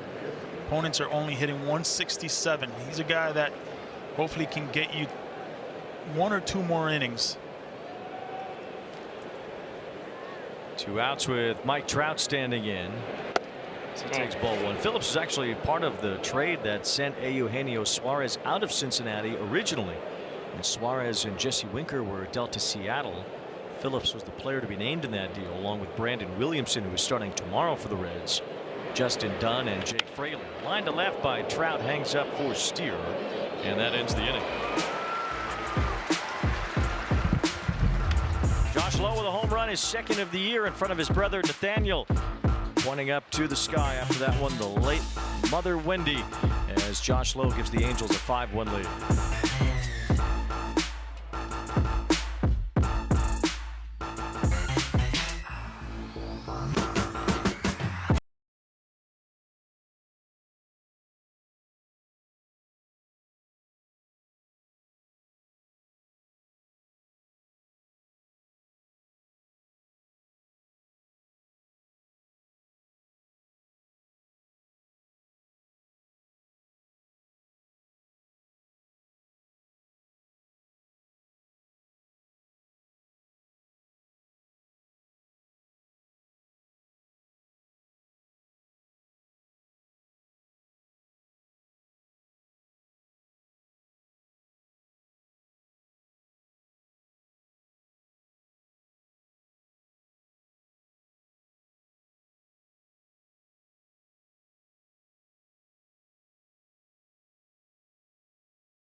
Baseball on Apple TV presented by Verilux Lenses with Yonder Alonso and Heidi Wani. I'm Wayne Randazzo. We're in Cincinnati, a great American ballpark, shining under the lights on this Friday night. Fairly warm spring night here in Cincinnati. The Angels offense certainly happy to have the warmer temps. Last time they were on the road, they played in 20-degree wind chills in Chicago. So the Angels are happy to be wearing the road gray pants, at least, with warmer weather. Oh yeah, a rarity during this time of the year here in Cincinnati. Yeah, you never know what you're going to get weather-wise, especially in the middle of April. But it's a nice night here as the Angels lead 5-1. Ellie De La Cruz lines one to left center field. Low with a good jump, gets back and makes the catch. One out here in the sixth. Well, Sal Stewart has been off to a roaring start in his major league career. And for more on the man they call Salbert, here's Heidi. Yeah, he's just 22 years old, and Reds president Nick Krall told me the team challenged him this offseason to improve his athleticism. He did just that. He dropped more than 20 pounds, improved his defense. Krall said he can play first, second, or third. They've been so impressed with him. They've slotted him right between Ellie De La Cruz and Gino Suarez because he's got speed, he's got an ability to get on base, and didn't see his speed there, but he's got an ability to not strike out, put the ball in play. They've been so impressed with him so far. Well, he's had 3 quick at-bats tonight. He's 0 for 3, grounding out all 3 times. And the Reds have just had a tough time with Kohanowitz tonight, but you know, Salbert is a reference to Albert Pujols. That's pretty big praise for this 22-year-old first baseman. All he's done in the minor leagues is hit. Once he got to the big leagues, all he's done as well is hit. Really good at bats, takes his walks, has more walks than strikeouts. The future is very bright here in Cincinnati for him. 1,200 OPS in the first 13 games. They'll get 0 for 3 tonight. Leads all rookie in that category. Certainly the front runner for rookie of the year. Here's Eugenio Suarez, who lines one to shallow left field, has another hit. He's the only Red with a hit tonight. He's had both singles against Jack Kohanowitz. Took a fastball for a hit. His previous at bat the other way. Now gets a breaking ball, stays on it just enough. Just enough right there. That's a good swing right there. Heidi mentioned Stewart batting between De La Cruz and Suarez, the cleanup hitter in this Reds lineup. The first Reds rookie to start opening day in the cleanup spot in franchise history. And that's really saying something with this franchise lineage. First time any big leaguer's done it since Scott Rowland, who had his own time here in Cincinnati, did it as a Philly when he was a rookie in 1997. He's been as impressive as any rookie in some time. 2 balls, no strikes on Spencer Steer batting with 2 outs. Suarez at first. Jack Kohanowitz has had an impressive night. Only run came in thanks to 3 straight walks in the 5th inning. And a ground out by Friedel drove in the only Cincinnati run. Kohanowitz was good in his last start too against the Mariners. Worked 5 2/3 innings in that game without allowing a run. So this is back-to-back good performances for Jack. That should get him through the 6th. Neto with the pick. The flip to second. Kohanowitz continues to roll along. 6 innings, 1 run on 2 hits for the big right-hander.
Yeah, we got it like that.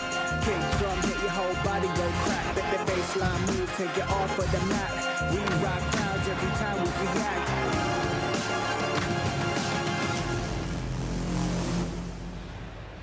Been a good night for the Angels so far. They've hit a couple of home runs. Zach Neto to straightaway center field. Josh Lowe has punched 1 out.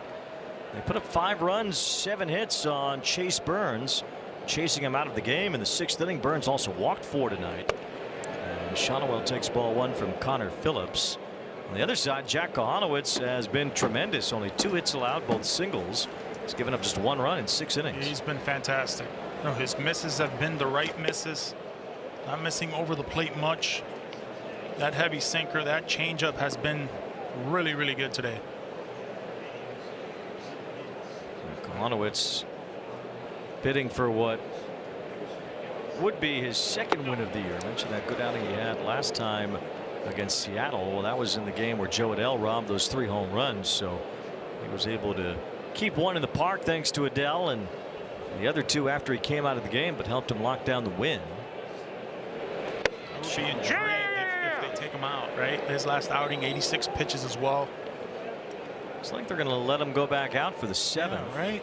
I would do the same. Let's see anybody up in the Angels bullpen right now down in the right field corner. See Jordan Romano peeking through to see what's happening in the game, and that's it. 2 balls, 2 strikes on Shonowell leading off the 7th inning. He's 0 for 3 today. And those are things we're learning right now with Kurt Suzuki, right? It's seeing what's in front of him. Maybe a lot of managers would just go to the bullpen in the 7th inning. But in front of him, the game is telling him that he should stay in the game. That's a good four-seamer right there. Just freezes Shanoel up. Not much you can do right there with that pitch. One out, and Jorge Soler will be the batter. A double and a run scored. We were talking about Shanoel earlier, and it seems like he's still searching for the right identity as his offensive profile. Yeah, he came in right being a pure hitter, gap-to-gap guy, getting the right pitches, doesn't strike out much. It usually takes 2 or 3 years to figure out who you are as a player in the big leagues. Are you going to be that powerhouse guy in a corner infield, or are you going to be the guy that's just sprays the ball around and kind of gets everybody else going in that lineup? Still to be determined. Shanoel always says he gets compared to older players a lot, and when he's going right, he reminds me a lot of Mark Grace. You know, I grew up in Chicago, so I saw Mark Grace play every day, and he was that line-to-line hitter, not a big home run hitter for a first baseman. He won Gold Gloves. Soler takes ball 2, but he was a routine 300 hitter. He would hit his 12 to 15 home runs, and he was very helpful in that Cubs lineup, just getting a lot of base hits, spraying it around the field. Shanoel can be that guy, or he can even be the guy that does load up and hit 20 home runs, but has to sacrifice the average for it. I think the main point, though, is that he needs to just kind of pick a lane and go with it. Yeah, who are you going to be? You can't be too hybrid. You got to be one or the other. It's very hard to be hybrid, right? That becomes an elite player. You want to be that, you got to know who you are first. Boy, you look at Phillips. That's a nasty slider right there, sweeper. Going with 100 miles an hour. Picked up his first save earlier this year. Been pretty good so far. Strike 2, Moncada, who's been on base 3 times. The problem is the corner infield in today's game, they want the 20 to 25 home runs. They don't want the guy that hits necessarily 270, 275 with 6 or 7 home runs, right? They want the guy that's going to drive in runs. They want the guy that's going to, you know, slug as well, high OPS. They don't necessarily just call for a guy like, per se, Arias, right, who's going to put the ball in play, not strike out, play adequate defense. They want more. I don't blame them. I was the same way. 1 ball, 1 strike on Moncada as he takes ball 2. Arias also doesn't really play a position. I mean, he's not a great defender anyway. Shanoel has at least locked down being a decent defender at first base. And Shanoel barely had any time in the minor leagues too, so he's still evolving his approach. Yeah, really none, about 40 minor league games. So even though it's his 3rd year in the big leagues, it's really with very little pro experience overall. So there's still a big ceiling there for Shanoel, just a matter of reaching it at some point. Here's Moncada sending one toward left center field. Friedel dives for it as it bounces by him, and it's an extra base hit. Moncada around second base. He's looking at third. Here comes the relay. It's bounced in, and Moncada has a triple.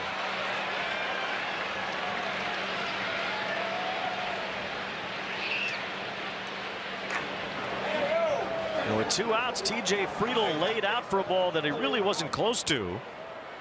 And Yohan Moncada makes it all the way around the bases for his first triple this year. Or once you see him run, and Friedel dives for that ball in that long part of the gap with 2 outs right there, Moncada did not hesitate. Once he saw that happening, look at the wheels. Touches the bags the right way, and then just a little belly flop to go with it. That's gotta feel not so great. Oh, great dive and a smile. What just happened? Moncada's been on base 4 times tonight. He's definitely going to hear about it in the dugout at some point.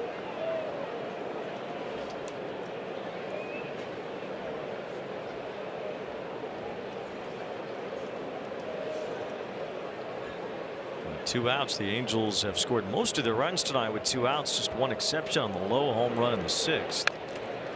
There's a 2-out triple in this 7th inning against Phillips. 6 hits with 2 outs.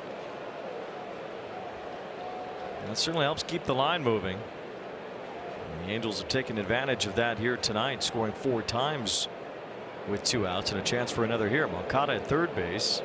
Adell's flied out to the warning track a couple of times tonight. So has Trout. A few more feet on some of these fly balls that Adele and Trout have hit. The Angels would have an even bigger night going offensively. Come through with men in scoring position, whereas once again the Reds have not. Breaking ball had Adele out in front. 2 balls and 2 strikes. One final from earlier today. The Pirates didn't have a hit until the 7th inning, but they got enough hits in the 7th. Brian Reynolds hit a home run. They beat the Cubs at Wrigley 2-0. 3-2 the count. Should be an interesting NL Central. The Cubs were a playoff team last year. The Brewers ended up running away with the division in the second half. Cardinals are playing much better. This Pirates team is yeah, spent a little money too. So it'll be an interesting division in Central. The Reds certainly a big part of that. Adele didn't like that call, but he goes down looking, which ends the top of the 7th. The triple from Moncada, but he's left at 3rd, and it's time to stretch at Great American Ballpark.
It's set for a packed weekend of Major League Soccer kicking off tomorrow. South Korean icon Son Heung-min, German scoring legend Thomas Muller, and the GOAT Lionel Messi line up for a full slate of showdowns. Coverage starts 1 p.m. Eastern, exclusively on Apple TV.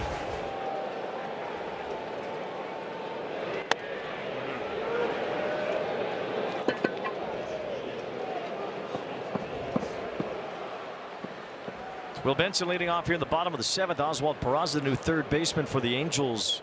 Defensive replacement for Moncada, was on base 4 times tonight, including a triple in the last inning. That's Jack Kohanowitz back out for the bottom of the 7th. Peraza, great defensive 3rd baseman. Can play all over the infield. Strike from Kohanowitz. Still 96 on that fastball here in the 7th. I would think he's still out there with 87 pitches to start this inning. This is the first of 13 straight games for the Angels, so they'll take it.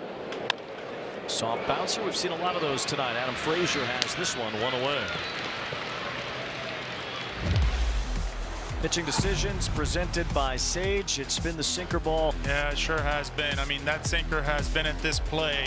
He's thrown some good changeups as well, but how many ground balls have we not seen today from these Reds hitters? Why? It's because of that action on the sinker. A lot of them. 48% usage of the sinker tonight. Changeup has been used quite a bit as well. Not as much with the 4-seam fastball, but he's been mixing that in a lot more this year than what we saw before. I've just seen the reaction from the hitters. It's been a late sinker, late movement, and you know the misses has been what's been impressed me the most. There's a pop-up. This should stay in play. We'll see down the right field side. Adele moving after it. Makes the catch right near the tarp. A little bit of contact, but he is able to hang on, and that's the second out here in the 7th. Where have the misses been, right? It's always down in the zone. Take a look at Adele's catch here. A lot of variables. You got the net, you got the fans, you got the wall. Oh, and then you got a tarp to deal with that as well. Well, that's child's play after what he did the other night. Right? Hanowitz loves it.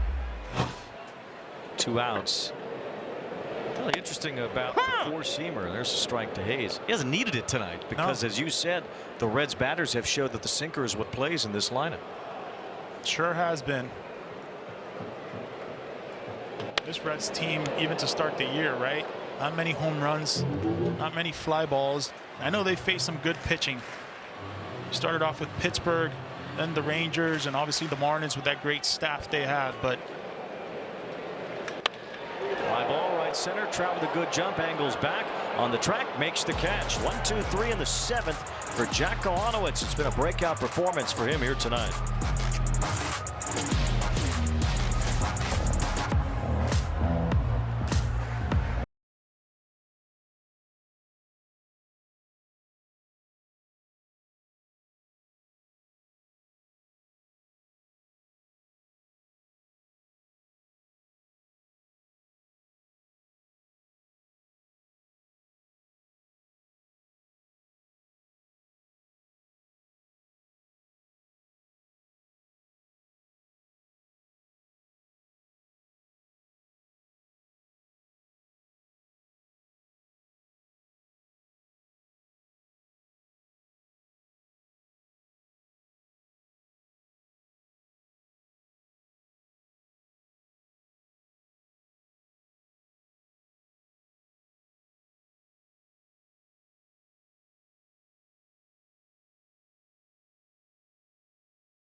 TV is presented by Essilor. Learn more about Verilux XR series and find your local Essilor expert today at Essilor.com. Our Goodyear drone takes us over the Ohio River here in Cincinnati.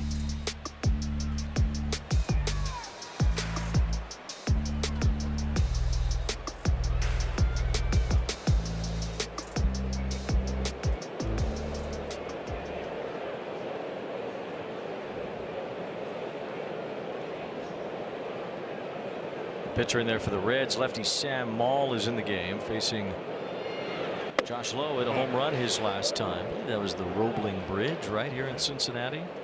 Sinker, sweeper, changeup. That's where you're going to see. Made his last appearance on Wednesday against the Marlins. 2 1/3. No hits, no runs. The check swing roller. It is up the third base side along the chalk but foul. You got to make sure you get that as soon as it goes foul. Usually the lines here are somewhat tilted to go more into the fair territory.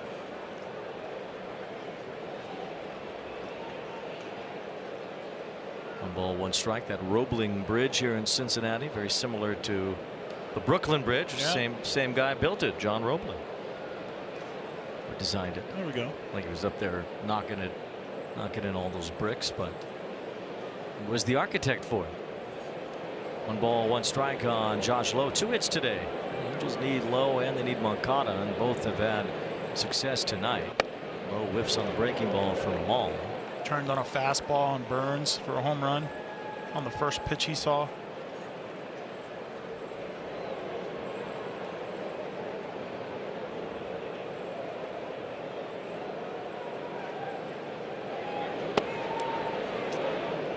Balls, 2 strikes, the count. I'm intrigued if Jack Kohanowitz is going to go back out there for the bottom of the 8th. There's no one throwing right now. Pomeranz had been up in the Angels bullpen. Kohanowitz at 95 pitches. He's been excellent in 7 innings today. He looks like he's ready to go back out. Yeah, he sure does. All left-hander have been good in the Reds bullpen over the last few years. 3-2 the count. Reds have pitched really well. Both of these teams' bullpens have been good to start the year, and both kind of with similar formulas. They've walked a lot of hitters, but they've kept the ball in the ballpark so far in the first couple of weeks. So the ERAs have been pretty low for both the Reds and the Angels out of their pens. Low with a pop-up here, shallow left as De La Cruz goes out.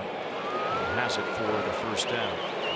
Our Adobe standout scores tonight include Zach Neto drilling one 417 feet to straightaway center field. 2-run shot from Neto, and here's the home run that Josh Lowe hit as well in the 6th inning.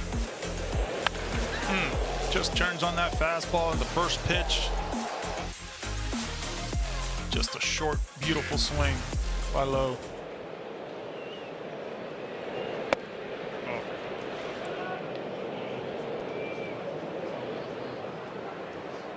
You mentioned Suzuki. He wants their starting pitchers to go as deep as possible.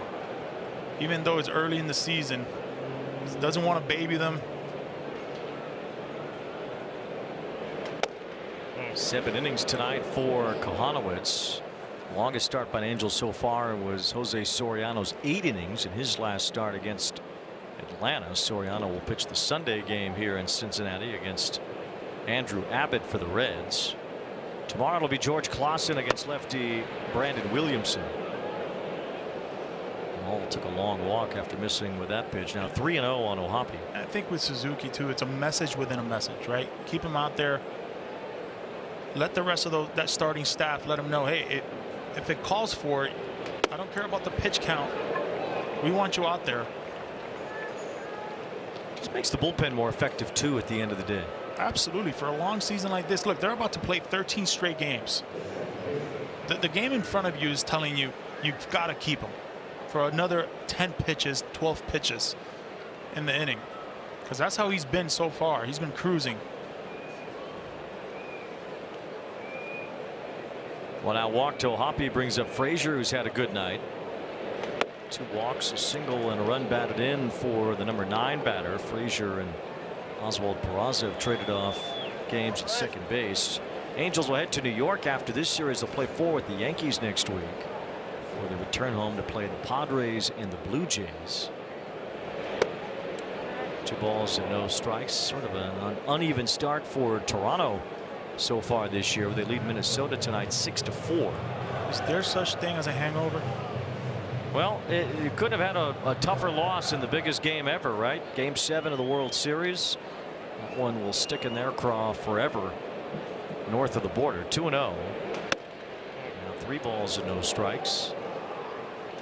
And you think about the Red Sox in 1975 in the World Series, went 7 toe-to-toe with the Big Red Machine. Came out on the wrong end of it, and the Reds won again the next year, and the Red Sox curse continued for the next almost 30 years. Yeah.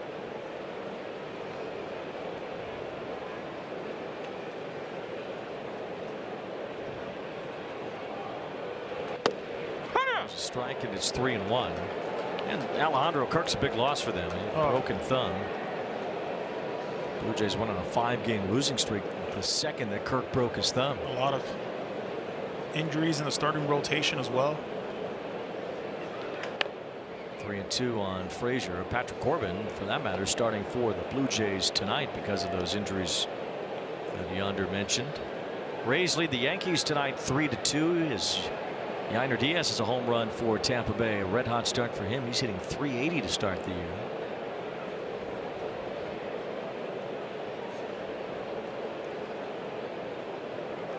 Runner going, and it's ball 4. So back-to-back walks. We'll get it to the top of the order, and we'll send it down to Heidi.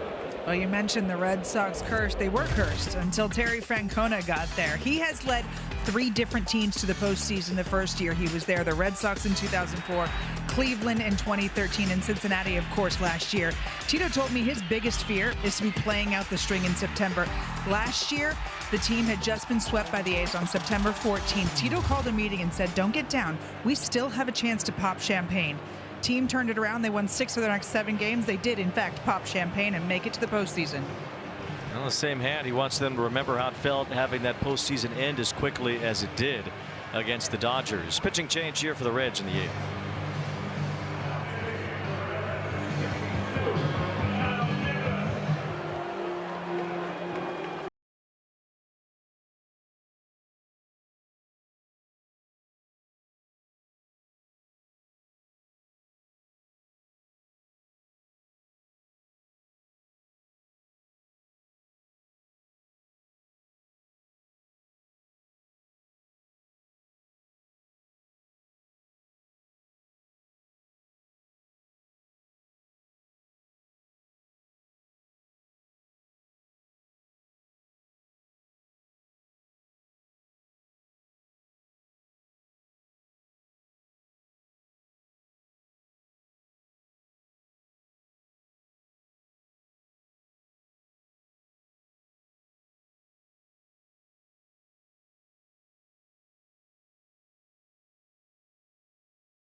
Added to the roster today, delivers ball 1 to Zach Neto at a 2-run homer in the 4th inning.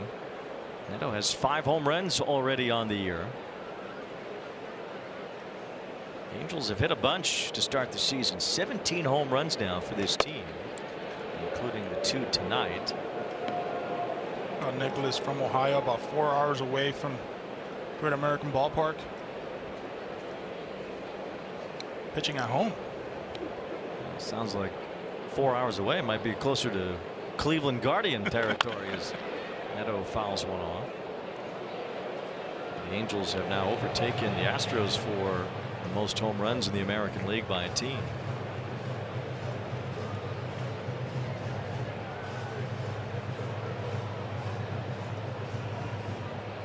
Compare the 2 shortstops here tonight, Neto and Ellie, what they bring to the table, and a lot of people would pick a guy like Ellie, but liner to left and a base hit for Neto. That's his 2nd hit tonight, and that loads the bases. So the Angels not done yet with a 5-1 lead, looking to bust it open, and it will be Mike Trout batting with 3 men aboard. Gets a pitch at the top of the zone here. Seems Zach already get that fastball for a home run today. Here's Mike Trout. Trout is 0 for 4 tonight, but 3 of his outs have come on balls hit over 100 miles an hour. Looking for one that can break through with the bases loaded. Trout takes a strike on the outside corner. That's what Kurt Suzuki was talking to us, right? He's just right there. He's barreling up balls, swinging at the right pitches. Tonight's been the best example of it, as he's now 2 for his last 33, but those peripheral numbers certainly tonight stand out. Always great with the bases loaded in his career. Trout has 6 career grand slams, although 4 of those were hit within the first few years of his career. 1 ball, 1 strike on Trout. He takes ball 2. He does have one pretty special moment in this ballpark. He was the All-Star Game MVP here in 2015. He homered. He homered to start the game. It was a leadoff home run that he hit off Zach Greinke that night, as Trout became the first player in Major League history to win the All-Star MVP in back-to-back years. 2-1. And that's a high strike for the second strike. 2-2 as that breaking ball just clipped the top of the zone. Very careful with him at the top of the zone. If it leaks down into the middle of the plate at all, he's going to crush it. 2-2, 1 out, bases loaded. And Trout takes ball 3 up and in. That's what he's done, right? He's not chasing as much this year. He's getting more walks because of it.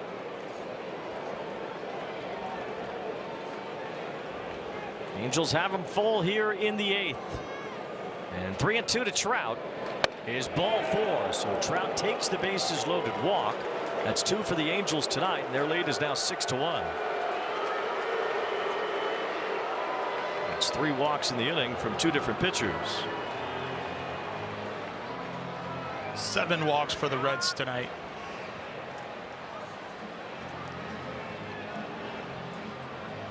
Mike Trout was the All-Star MVP in 2014 and 15. This was the first one at Target Field in Minnesota. Had a double, triple, and a couple RBIs in that game. And then right here in Cincinnati, 2015, starting the game with that home run to right field off of Greinke. Scoring another run later in the game. Trout winning that award for the 2nd straight year, though. Only player to be All-Star Game MVP in back-to-back years. Here's Shonowell as he takes a strike right on the very edge of the plate. He wants to look at it. It looked like that it did have just a little bit of the edge of the corner. Angels challenge powered by T-Mobile. Shonowell has not been very good at these challenges. He's challenged a handful, and I don't think he's won any of them. And he's not winning this one. The pitch is a strike. And they're done with challenges. It's a little less meaningful right now with a 5-run lead, but it could come into play later. Still a couple of defensive innings left for the Angels to try to hold this lead. 1 ball, 1 strike. Infield's playing somewhat in a situation like this. Hard ball hit at anybody. 2 balls and 1 strike. Mentioned the Reds bullpen especially has walked a lot of hitters this year. Walked way more than their starters have. And the walks have been split up tonight. Burns walked 4, and now the bullpen has walked 3. 2-2 the count on Shonowell. Boy, he took a shot there, didn't he? With that swing. Helmet came off.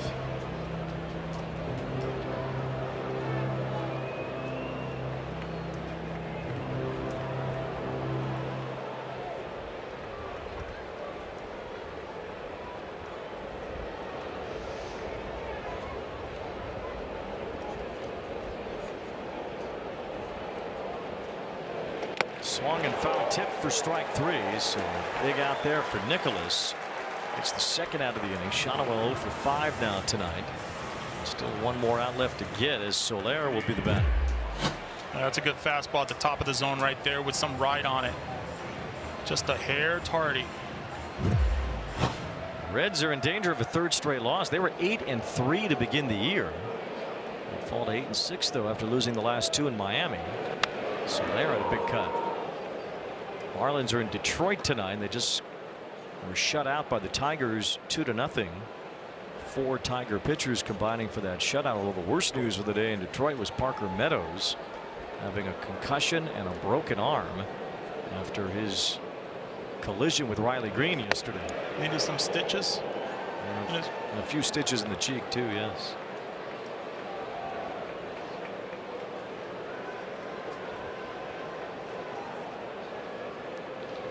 One ball, 1 strike on Soler. Was a double and a run scored tonight. Good job by Stevenson to keep that one from going to the backstop.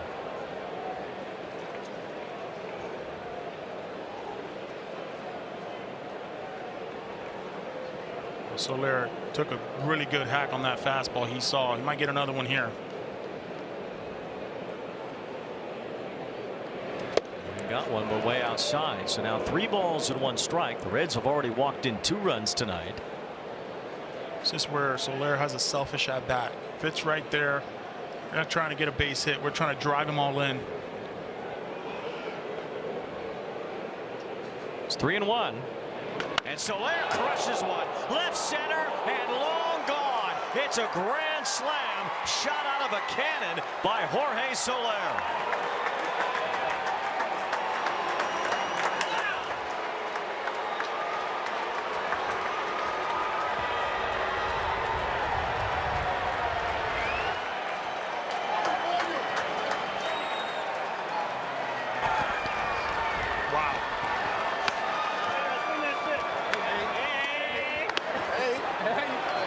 Took a fastball. It was a selfish at bat. He wanted to bring them all in. We know about the power. We know about the fastball he took that he just fouled off. Well, he got another one and he didn't miss it. This just sounded different. Oh. That gives Soler 15 RBIs now in his first 14 games this year. That's his 4th home run, and that is a massive bat. And the Angels are going to miss whenever that suspension starts. It is 10-1 now. This is Oswald Peraza's first plate appearance today. 2 of the runs in this inning charged to Maul, thanks to the 2 walks. The other 3 on Nicholas. 418-foot rocket of a grand slam from big Jorge Soler.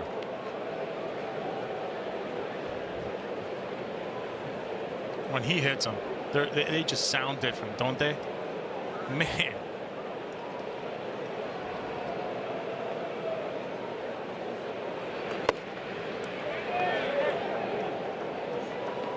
You could just sense it.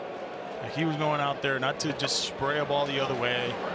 No, no, no. This was a 6-1 ball game in the 8th inning. This becomes a more selfish at bat. If I get another cookie like that, I can't miss it. He did not miss it. He's now tied with C.J. Abrams and Drake Baldwin for the most RBIs in the major leagues.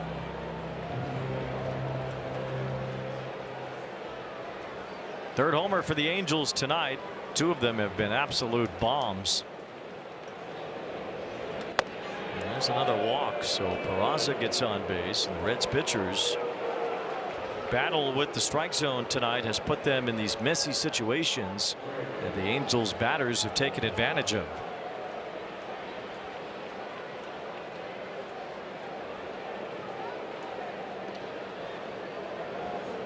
Could we see a position player? Oh, Kurt Suzuki has not been in a position like this yet, so team ahead. Usually doesn't do it as often as the team behind. The Reds could certainly do that if they feel is the right case.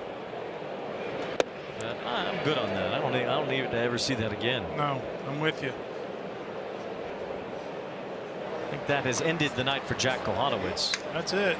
It looked like he was about to go back out for the 8th inning, but with this onslaught of offense, now a bigger lead, the Angels will shut him down for the rest of the night.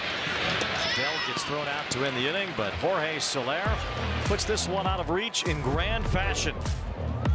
Now tied for the big league lead in runs batted in. That ball was annihilated. Angels 10, Reds 1.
Copyrighted telecast presented by authority of the Office of the Commissioner of Baseball may not be reproduced or retransmitted in any form, and the accounts and descriptions of this game may not be disseminated without express written consent.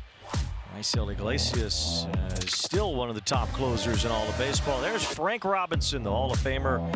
What an incredible career he had that touched both of these franchises. Of course, breaking in with the Cincinnati Reds, two-time MVP, as he won that award first with the Reds in 1961 and then the Orioles. He was the first player until Shohei to win the MVP in both leagues. Mitch Ferris is the new pitcher for the Angels. They'll like to see him just get these last 6 outs here and call it a day with a 10-1 lead. Bryce Teodosio is now in center field, which gets Trout off his feet. There's a pop-up from TJ Friedl, who has the only RBI for the Reds tonight. And Adam Frazier has that one out. Mitch Ferris made his major league debut last year versus Kansas City on September 2nd. 4-pitch mix, 4-seamer, changeup, cutter, slider. Out of Wingate University. A Division II program. They've not had a lot of big leaguers come out of Wingate. One of 4 players all time.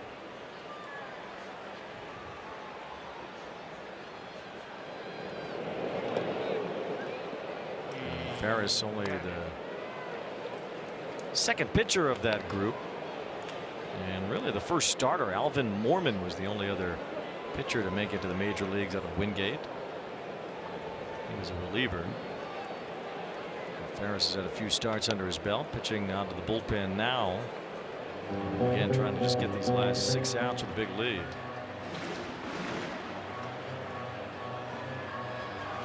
Tough to pick up, huh? Little quirky. Got a good changeup. This one's popped up to the right side. Shonowell is over, has some room, and has it. 2 up, 2 down.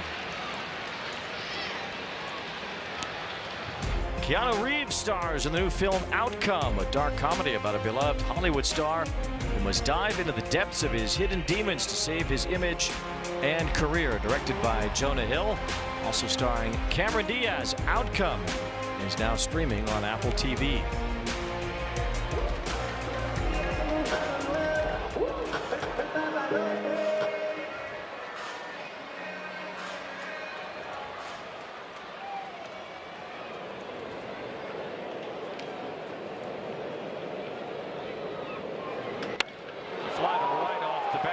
Cruz pretty deep out to the wall. Adele, it's gone.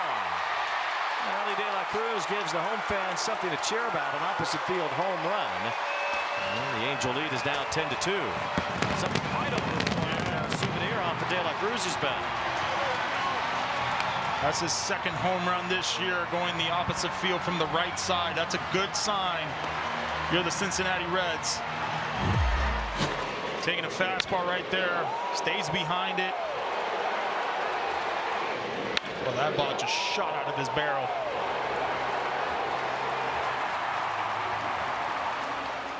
Fourth home run for De La Cruz ties him with Sal Stewart for the team lead. Together they have half of the Reds' homers. Well, as you said, the more he can do from the right side, the more complete of a player he'll be. That's what we've seen so far earlier this year.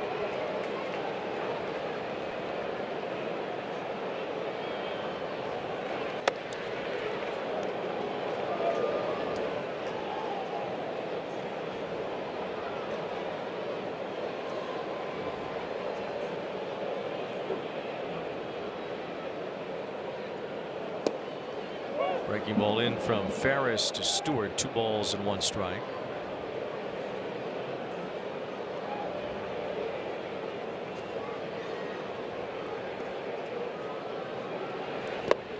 And 3-1 and Stewart is 0 for 3 tonight. This is what is impressive about him, right? It's a 10-2 ball game. Young hitter. Still trying to swing at the right pitches. Not giving up at bats. There's a walk, so Stewart gets on with 2 outs. Stewart seems okay after he was Stepped on here by Joe Adell on a play at first base at the end of the top of the 8th. I've been there before. It's never fun. He's such a big bag, you would think you have all the space in the world. He wasn't too thrilled about it. He's still kind of walking a little, with maybe a little bit of a limp, but with 10-2 here, he's going to get taken out of this game for a pinch runner at first base. Strike call to Suarez.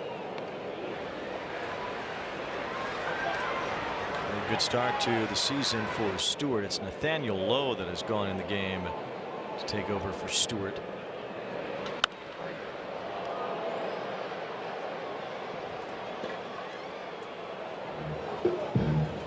What was your reaction when you get stepped on? Not fun. Not fun at all.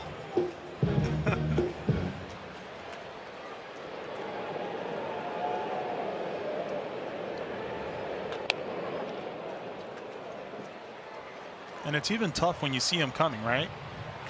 Because that player was right in front of him. Sees Adell coming in hot. Obviously, we're using bigger bags too. Bigger bases didn't help that time for Stewart. He had a ball earlier in the year. There might have even been the first game or two of the season when Roman Anthony had a line drive that looked like it almost knocked his wrist off. He was able to play through that. And Suarez strikes out to end the 8th inning. Elly De La Cruz with a home run makes it 10-2 in favor of the Angels.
Update out to Milwaukee we go for the Brew Crew and the Nats. Bottom 1, Jake Bauers with a 2-out, 3-run shot to the second deck, his 3rd of the season. Puts the Brewers up 3-2, same score in the 6th wing. The Brewers in their State Connect jersey with the Wisconsin pride.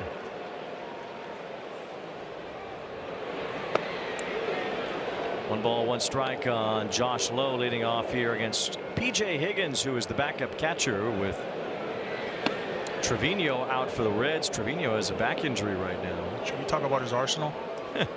His arsenal is to just get through this as quick as possible.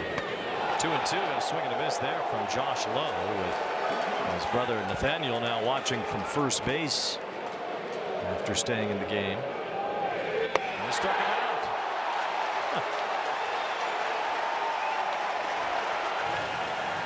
He's going to keep that ball. He gets a good laugh about it.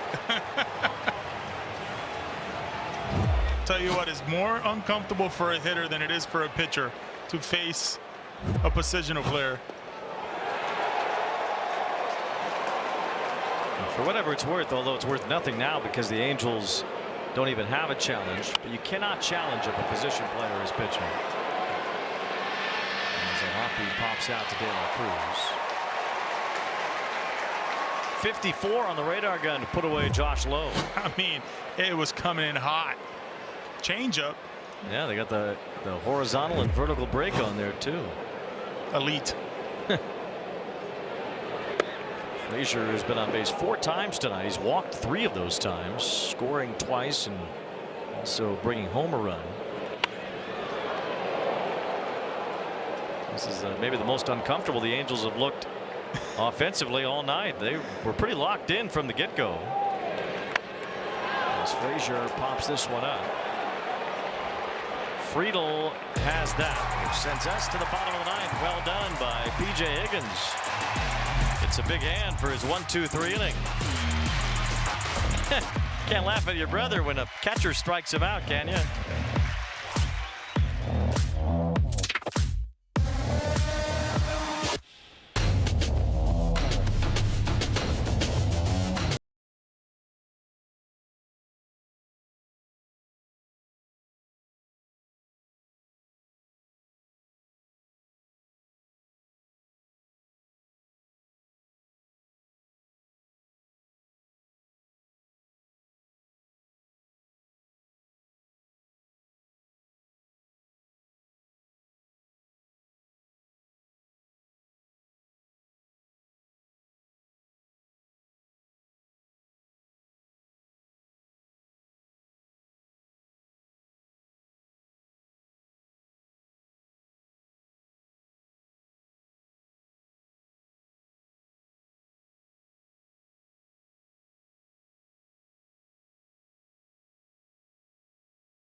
Apple Sports app, get real-time scores and play-by-play straight to your iPhone lock screen, fast and simple. Download the Apple Sports app for free on the Apple App Store today.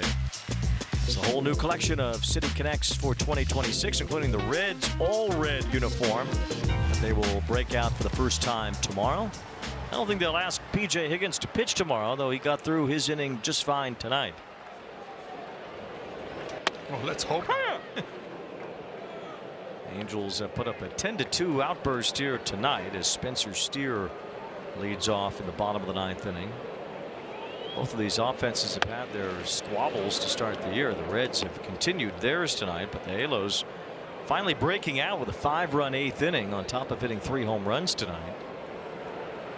Been one of the better offensive performances this year from them. Here's a little roller off the bat of Steer. Frazier gets to it and throws him out, 1 away. A game like tonight for the Angels offense just kind of eases everybody, puts everybody, not that they were on edge or there was any anxiety, but it just relaxes everybody, and now they can just play the game of baseball.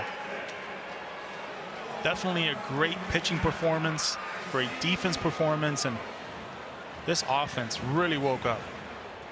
Here's Noelvi Marte coming on as a pinch hitter for Benson. These two teams will play late tomorrow afternoon. George Clausen getting his second big league start for the Angels against the lefty Brandon Williamson. Clausen, another young pitcher with a big arm.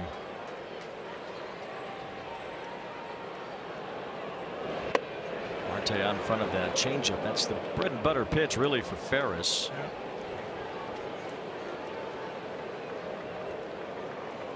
Ferris put on a little muscle in the offseason. He's throwing his fastball harder. He should only make that changeup in theory better.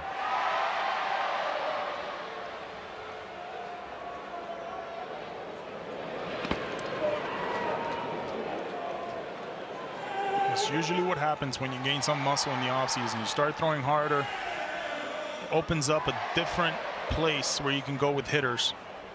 A lot more fastballs at the top of the zone, makes that changeup even more elite.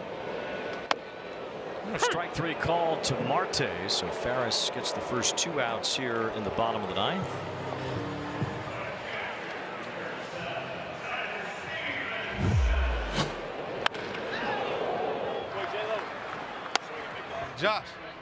Josh, 6 swing, boy.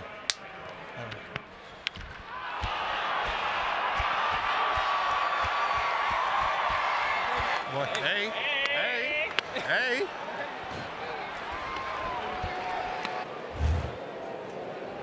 Still think we're not getting the full Zach Neto experience here tonight. I don't think so either.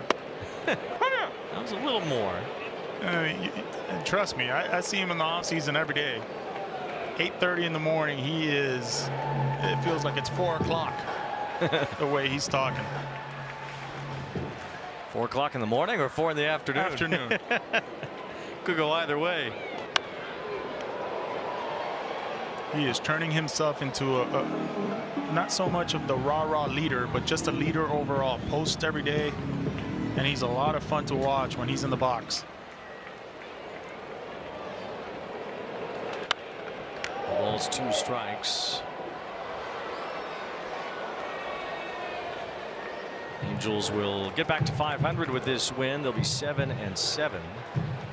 Reds will fall to 8-6 with 3 straight losses after an 8-3 start.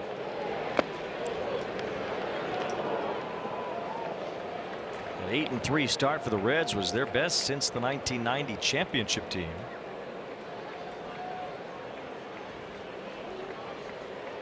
And so many ebbs and flows in the course of a long season. And the Reds got hot toward the end of the season last year to get past the Mets for that last wild card spot. I mean, only an 83 win team last year, but that was enough to get to drink some champagne after the last game of the season, as Stevenson has a 2-out hit. But as Terry Francona said, he just wants to keep that arrow pointing up, keep that trajectory forward for this team.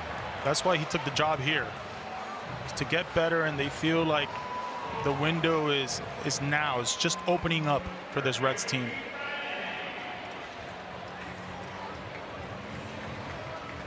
Brian Hayes bats here with 2 outs. Stevenson only the 4th hit for the Reds tonight. 2 of them off the starter, Kohanowitz. He was excellent in his 7 innings tonight, allowing just 1 run on the 2 hits. And Mitch Ferris has picked up the last 5 outs, trying to get this last one to end it for the Halos. 0-2 with the changeup missed by Hayes.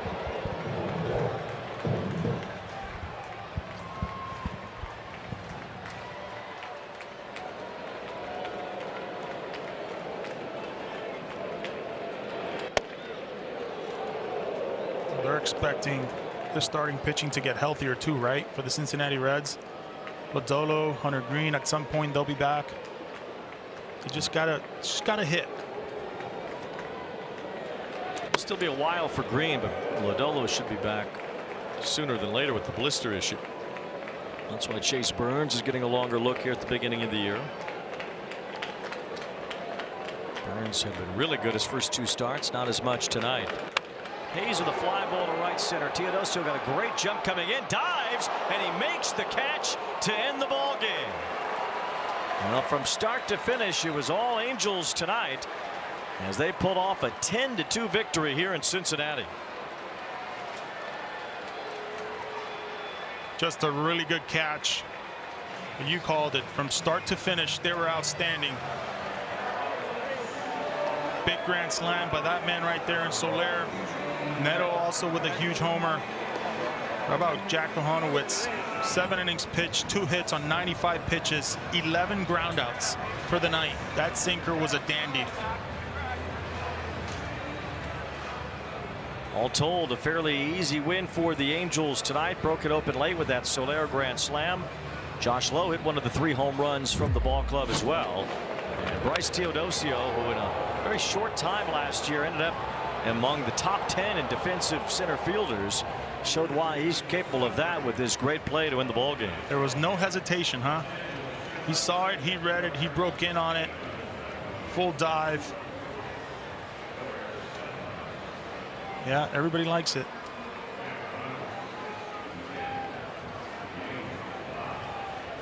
(10-2) the final. Zach Neto contributed with a 2-run homer, a single, and a run scored as well. He's standing by with Heidi Watney. Zach, you have a penchant for hitting home runs off of heat. You did it again tonight on a night where the ball wasn't traveling early on. How were you able to muscle that one out of here? Just sticking to my approach. You know, I got a nice little lift in this morning, and